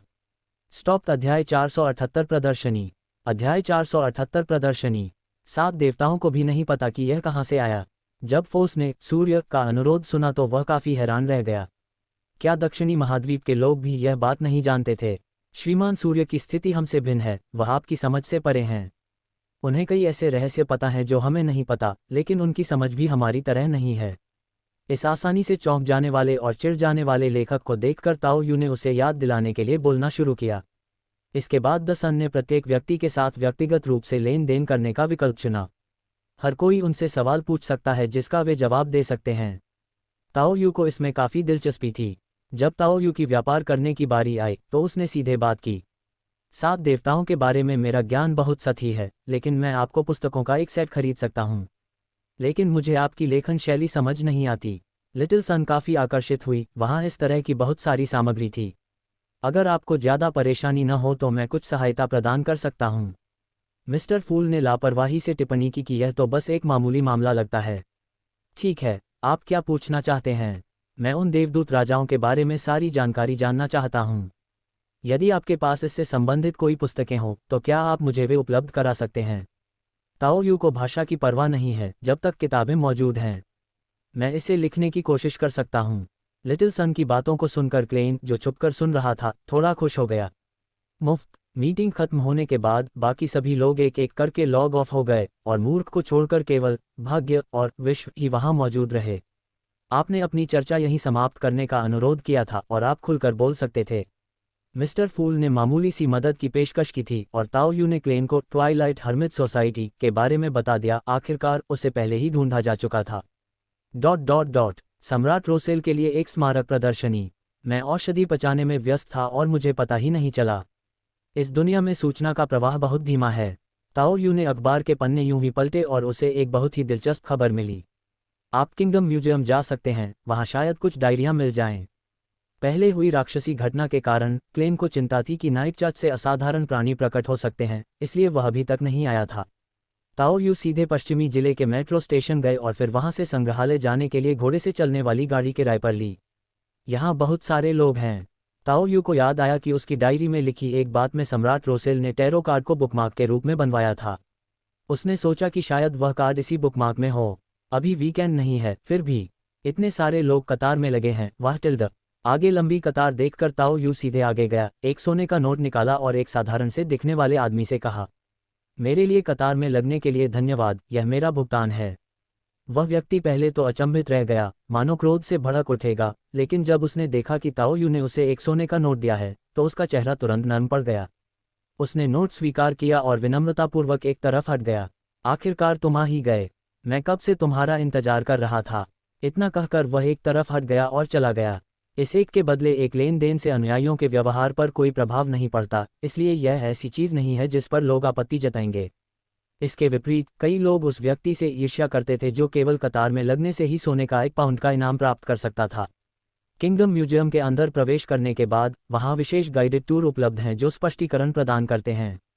रसेल तो टॉयलेट भी बाहर ले आया। अगर सम्राट रोसेल ही मिस्टर फूल हैं तो मुझे आश्चर्य है कि क्या वे इस दृश्य को देखकर शर्मिंदा होंगे। रुकिए, क्या ऐसा हो सकता है कि मिस्टर फूल का पुनरुत्थान उनके संचित विश्वास के एक निश्चित स्तर तक पहुंचने के कारण हुआ हो? ताओ यू ने चारों ओर देखा और उत्साही आगंतुकों को देखा। रसेल का प्रभाव अब सर्वव्यापी है और उनके अनुयायियों की संख्या काफी अधिक है। इसके अलावा स्टीम चर्च की यह यात्रा प्रदर्शनी भी इसमें शामिल है और ये डायरी से अंदाजा लगाने पर ऐसा लगता है कि रोसेल और स्टीम चर्च के बीच बातचीत टूट गई, लेकिन स्टीम चर्च अभी भी अपने विश्वास को मजबूत क्यों करना चाहेगा? ताओ यू ने कुछ देर सोचा और फिर उसे स्टीम एंड मशीनरी चर्च की स्थिति का ख्याल आया। अभिलेखों के अनुसार जब वे शिल्पकारों के देवता थे तब यह सर्वमान्य था कि वे अन्य 6 देवताओं से एक पायदान नीचे थे। यहाँ तक कि शिल्पकारों के चर्च के सदस्य भी खुले तौर पर स्वीकार करते थे कि वे अपेक्षाकृत निष्क्रिय होने और शत्रु न होने के कारण अधिक संतुष्ट थे। जब तक रोसेल ने भाप क्रांति की शुरुआत नहीं की और चर्च ने अपना नाम नहीं बदला। ताओ यू ने मुख्य बिंदु का पता लगा लिया। उसे लाल पुजारिन के बाद के दृश्यों के लिए आवश्यक अनुष्ठानिक समन्वय और उस असहजता की याद आ गई जो उसने औषधि को पूरी तरह से पचा न पाने के कारण महसूस की थी। दिलचस्प, क्या सच में कोई देवता भी सफलतापूर्वक आगे बढ़ने से पहले उस औषधि को पूरी तरह से पचा नहीं पाया? कितनी अद्भुत किस्मत है। हुआडियान के बारे में पता चलने पर ताओ यू भी गहरे सदमे में आ गया था। आप मानसिक प्रदूषण से खुद को बचा सकते हैं। ये कहा जा सकता है कि उसने उस औषधि के सबसे बड़े प्रभाव और दुष्प्रभावों को सहन कर लिया, लेकिन आनंद के स्तर तक पहुंचने का दर्द अभी भी उसकी स्मृति में ताज़ा है। ऐसी छूट के बिना कोई ऐसा करने की हिम्मत कैसे कर सकता है? भाप और मशीनरी का देवता, क्या वह पारे के सर्प के ऊपर से छलांग लगा सकता था? ताओ यू जब सोच विचार कर रहा था तभी उसे सम्राट रोसेल की डायरी का एक टुकड़ा मिला जो कई पन्नों पर बिखरा हुआ था और एक कांच के गुंबद से ढका हुआ था। इस समय टिप्पणीकार अभी भी उनके बगल में खड़ा था और प्रशंसा से भरे चेहरे के साथ विषय का परिचय दे रहा था। ये प्रतीक स्वयं सम्राट रोसेल द्वारा बनाया गया था। आज तक कोई नहीं जानता कि इसका क्या अर्थ है, लेकिन मुझे लगता है कि यह संभवतः उनके और किसी महत्वपूर्ण व्यक्ति के बीच का समझौता है। ये सुनकर ताओ यू ने डायरी के पन्ने पर नजर डाली। 6 मार्च, धिक्कार है। यहाँ का खाना मुझे लगभग कब्ज कर रहा है। हाँ, ये तो वादा है। हालांकि जैसे ही ताओ यू डायरी के पन्नों को घूर रहा था, उसके आध्यात्मिक शरीर की गहराई से जासूसी किए जाने का हल्का सा एहसास उभरा। कोई उच्च पदस्थ व्यक्ति आप पर नजर रख रहा है। चलो हम फिर से चलते हैं। क्या ये बैकलिंड है? ताओ यू ने सोचा कि शायद ऐसा इसलिए हुआ क्योंकि वह डायरी के पन्नों को बहुत देर तक घूर रही थी, जिससे ध्यान आकर्षित हुआ और फिर उसने सहमति में प्रशंसा के कुछ शब्द कहे। मुझे लगता है कि इसमें कोई रहस्यमयी शक्ति हो सकती है। मैं इन्हें इकट्ठा कर रहा हूँ और वास्तव में इनकी नकल करना चाहता हूँ। हे, इन्हें इकट्ठा करने वाले काफ़ी लोग हैं और इनकी नकलें भी बहुत महंगी होती हैं। हालांकि कई धोखेबाज भी हैं, इसलिए सावधान रहें। टूर गाइड ने एक अनुस्मारक दिया। इन्हीं शब्दों के कारण ताओ यू को लगा कि उसके शरीर पर टिकी निगाहें हट गई हैं, लेकिन उसे ये भी एहसास हो गया था कि कौन उसे देख रहा है। भूरे बालों वाली एक खूबसूरत महिला ने ट्रेंच कोट पहन रखा है। ठीक है, मामला सुलझ गया। ये सम्राट रोसेल की बेटी के बारे में है। श्रीमान मूर्ख, मुझे इसके बारे में क्या करना चाहिए? ताओ यू ने मन ही मन आह भरी। पिता और बेटी के बीच के रिश्ते को देखकर उसे थोड़ी हंसी और झुंझलाहट दोनों महसूस हुई, मानो वह कोई पारिवारिक गपशप का ड्रामा देख रही हो। मुझे आश्चर्य है कि मिस्टर फूल के चेहरे पर क्या भाव होंगे जब उन्हें अपनी यादें वापस मिल जाएंगी। मैं वास्तव में इसे लेकर थोड़ा उत्साहित हूँ। ये सम्राट रोसेल के अध्ययन कक्ष की प्रतिकृति है और इसके अंदर की वस्तुएं भी उनकी मूल वस्तुएं हैं, इसलिए कृपया उन्हें न छुएं। इसी समय ताओ यू उस समूह के पीछे पीछे एक अध्ययन कक्ष में गया, जहां उसने सम्राट रोसेल की पांडुलिपि और बुकमार्क देखे। आशा है, टैरो कार्ड भविष्यवाणियों और तंत्र मंत्र के विरोधी हैं। स्टीम चर्च सम्राट रोसेल के अवशेषों को जो महत्व देता है, उसे देखते हुए वे निश्चित रूप से किसी भी हिंसक परीक्षण विधि का उपयोग नहीं करेंगे। इसलिए यदि वे अभी भी यहाँ हैं, तो उनके यहाँ होने की संभावना बहुत अधिक है। ताओ यू मन ही मन सोचने लगा। उसका मन कर रहा था कि वह उसे छीन ले, लेकिन मैंने खुद को रोक लिया। कोई बात नहीं, मैं आज रात वापस आऊँगा। एक बार जब हम मुट्ठी भर काली मिट्टी निगल लेते हैं, तो निश्चित रूप से यहाँ कोई उच्च स्तरीय सुरक्षाकर्मी नहीं होते। अगर वे होते भी, तो जब तक वे फरिश्ते नहीं होते, मुझे पूरा भरोसा है कि मैं बिना किसी नुकसान के बच निकलूंगा। स्टॉप। अध्याय 479 संयोग। अध्याय 479 संयोग। मिस जस्टिस का जवाब मिलने के बाद क्लेन की आंखों में हल्की सी चमक आ गई। उन्होंने डायरी का वह पन्ना भी देखा और टैरो कार्ड का रहस्य जान लिया। फिर एहतियात के तौर पर उन्होंने मिस जस्टिस से उनकी परीक्षा करवाने का इंतजाम किया। क्योंकि यह कुछ ऐसा था जो भविष्यवाणी के विपरीत था, इसलिए ऑड्रे ने अपनी स्थिति का फायदा उठाते हुए वहां जाकर एक सुई से उसकी जांच की और पाया कि बुकमार्क वास्तव में समस्याग्रस्त था। उस ग्रामीण ने भी शायद डायरी का वह पन्ना देखा होगा और शायद उसे कुछ संदेह भी हो। हालांकि पिछली राक्षस घटना को लेकर अपनी चिंताओं के कारण वह पिछले कुछ दिनों से चर्च ऑफ द नाइट के संपर्क में नहीं था, लेकिन क्लेन को विश्वास नहीं था कि ताओ यू इस जानकारी को नज़रअंदाज करेगा। लेकिन जल्द ही उनके चेहरे पर मुस्कान आ गई। अंततः उसने मिस्टर फूल की सुविधा का फायदा उठाया और मिस जस्टिस से स्थिति का जायजा लेने में मदद करने के लिए कहा। अगर गांव वाले न्याय की देवी से मदद मांगना भी चाहें, तो वे संभवतः खुद ही संदेश पहुंचाने का काम करेंगे। अगर उसने पूछा होता तो क्लेन निष्पक्ष रूप से प्रतिस्पर्धा करता और उसे वही जानकारी देता, लेकिन उसने नहीं पूछा। इस पर अभी भी ठीक से विचार नहीं किया गया है। जादूगर बिना तैयारी के प्रदर्शन नहीं करते। क्लेन ने तुरंत कार्रवाई करने का तरीका खोज लिया। उसने मन ही मन प्रार्थना की और फिर धूसर धुंध की सुरक्षा में उसकी आत्मा ने अजिक की कांस्य सीटी को पकड़े हुए अपनी स्थिति को मजबूत करने के बाद चुपचाप जाकर उस वस्तु को उठा लिया। किंगडम म्यूजियम की सुरक्षा में निश्चित रूप से असाधारण लोग तैनात होंगे ताकि सम्राट रोसेल के कुछ कट्टरपंथियों को रोका जा सके, लेकिन मैं किसी भी समय ग्रे मिस्ट में लौट सकता हूं, इसलिए मुझे डरने की कोई बात नहीं है। लंबे समय तक योजना बनाने के बाद क्लेन ने आखिरकार योजना को अंतिम रूप दे दिया। मैंने किंगडम म्यूजियम का जायजा ले लिया है और मिस जस्टिस से मिली जानकारी के साथ मैं पूरी तरह से तैयार हूँ। अब जादूगर के मंच पर आने का समय हो गया है। ... किंगडम म्यूजियम में रात के समय सन्नाटा पसरा रहता था। हालांकि यह सम्राट रोसेल की वस्तुओं की प्रदर्शनी थी, लेकिन वहां ज्यादा गार्ड नहीं थे क्योंकि कोई असाधारण वस्तु प्रदर्शित नहीं की जा रही थी और न ही कोई उच्च स्तरीय रक्षक मौजूद थे। इसके बावजूद सुरक्षा कंपनियों के आम लोगों के साथ मिलकर क्षेत्र की रक्षा करने के लिए यांत्रिक हृदय वाले असाधारण व्यक्तियों का एक दल अभी भी मौजूद है। इसके अलावा उनके पास एक विशेष सीलिंग कलाकृति भी है। ये निगरानी कर सकता है कि कोई संग्रहालय में घुसपैठ तो नहीं कर रहा है, और यहाँ तक कि सजीव और निर्जीव वस्तुओं के बीच अंतर भी कर सकता है। ड्यूटी पर तैनात मैकेनिकल हॉट दस्ते के कप्तान माइक सम्राट रोसेल की डायरी के बगल में आराम से बैठे हुए बोले, मुझे आश्चर्य है कि क्या इस बार मैं कुछ कट्टर प्रशंसकों को फिर से आकर्षित कर पाऊंगा, जिससे मेरी उपलब्धियों में और इजाफा होगा।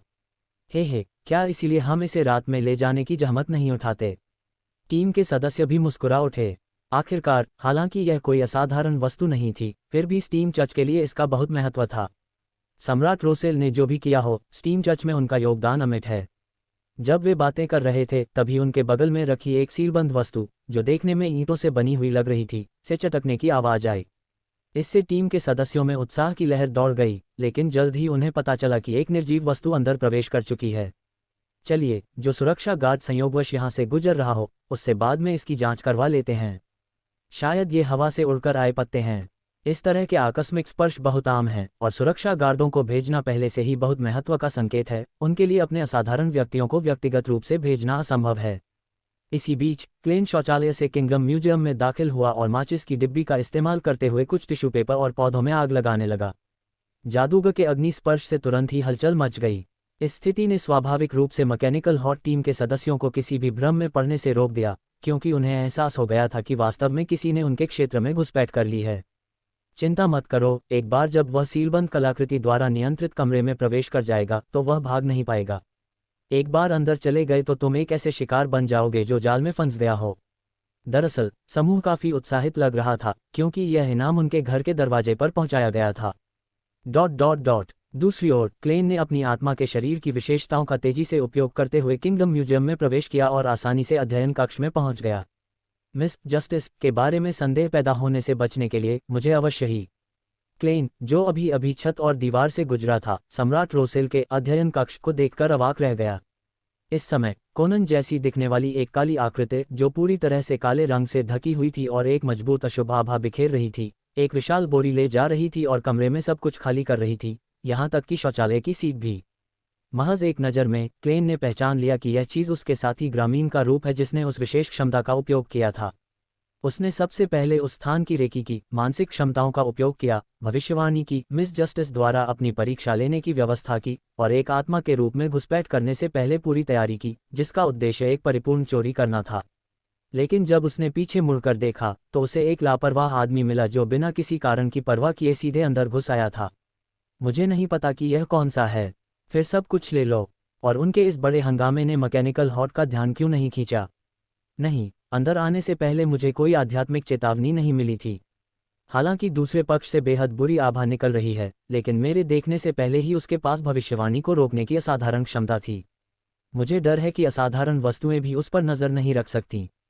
क्लेन को घने कोहरे के ऊपर की गई अपनी भविष्यवाणी याद आए और उसे अचानक कुछ समझ में आ गया।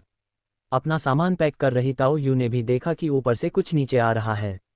उसे जरा सी भी अनुभूति होती तो वह चौंक जाता था। यह आभा कुछ जानी पहचानी सी है, कुछ हद तक उस बड़े आदमी जैसी है जिसे मैंने पिछली बार किलिंगस को मारते समय देखा था। आत्मा, उसका बुलाया हुआ प्राणी, क्या उसे इसमें भी दिलचस्पी है? वैसे जब मिस्टर फूल को अपनी याददाश्त वापस मिल जाए तो शायद उन्हें किसी टैरो कार्ड रीडर से सलाह लेनी चाहिए। ताओ यू, जो पहले से ही जूट से भरी एक बोरी ले जा रहा था, इस समय कुछ सतर्क सा लग रहा था। अगर वह व्यक्ति स्वयं आता है तो पिछली बार की तरह जब उन्होंने किलिंगस को छोड़ दिया था, ताओ यू सब कुछ छोड़कर बिना कुछ कहे भाग जाएगा। हालांकि ताओ यू, जो अथाह गहराई में चीजों से निपटने का आदी हो चुका था, अब भी शक्ति की सर्वोच्चता में विश्वास रखता था। केवल एक आत्मा को भेजना यह दर्शाता है कि दूसरा पक्ष इसे गंभीरता से नहीं ले रहा है। अगर ऐसा है तो मैं खुद को दोष नहीं दे सकता। अगर श्रीमान मूर्ख को इसकी वाकई बहुत ज़रूरत है तो वे मुझे सीधे बता देंगे।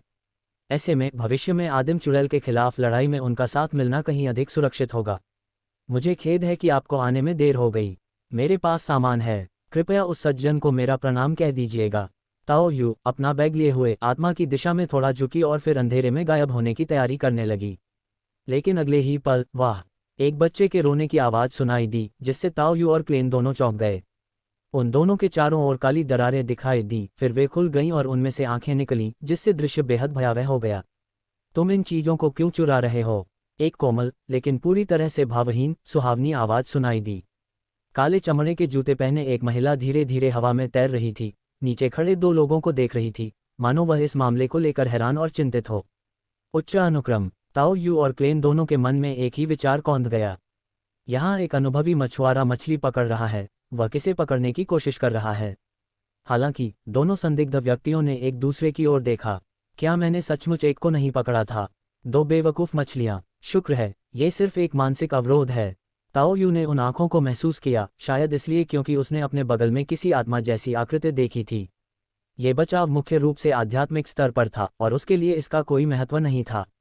आप अनुमान लगाएं। ताओ यू को पहले ही अंदाजा हो गया था कि यह सम्राट रोसेल की विद्रोही बेटी हुआन बेबेई है। वह तुरंत परछाई में बदल गया, अपना लूटा हुआ सामान उठाया और पलक झपकते ही बगल के खाली स्थान में घुस गया। अगले ही पल वे सम्राट रोसेल के अध्ययन कक्ष में लगे दर्पण से टकरा गए। इससे हलचल मच गई। क्लेन ने ताओ यू को इतनी सहजता और शालीनता से जाते हुए देखा कि वह एक पल के लिए अवाक रह गया। अरे बदमाश, मुझे चिंता थी कि तुम तुरंत वापस नहीं आओगे, लेकिन यह अच्छी बात है कि अब स्थिति ऐसी है, हर कोई सुरक्षित रूप से जा सकता है। जैसे ही उसने अनुष्ठान समाप्त किया, उसने विलीन होने से पहले दूसरे पक्ष को हल्का सा प्रणाम किया। उसे अचानक एक बात समझ में आई और अपने साथी ग्रामीण द्वारा दी गई जानकारी के साथ मिलाकर उसने उस आदमी की पहचान का अनुमान लगा लिया। स्टॉप्ड।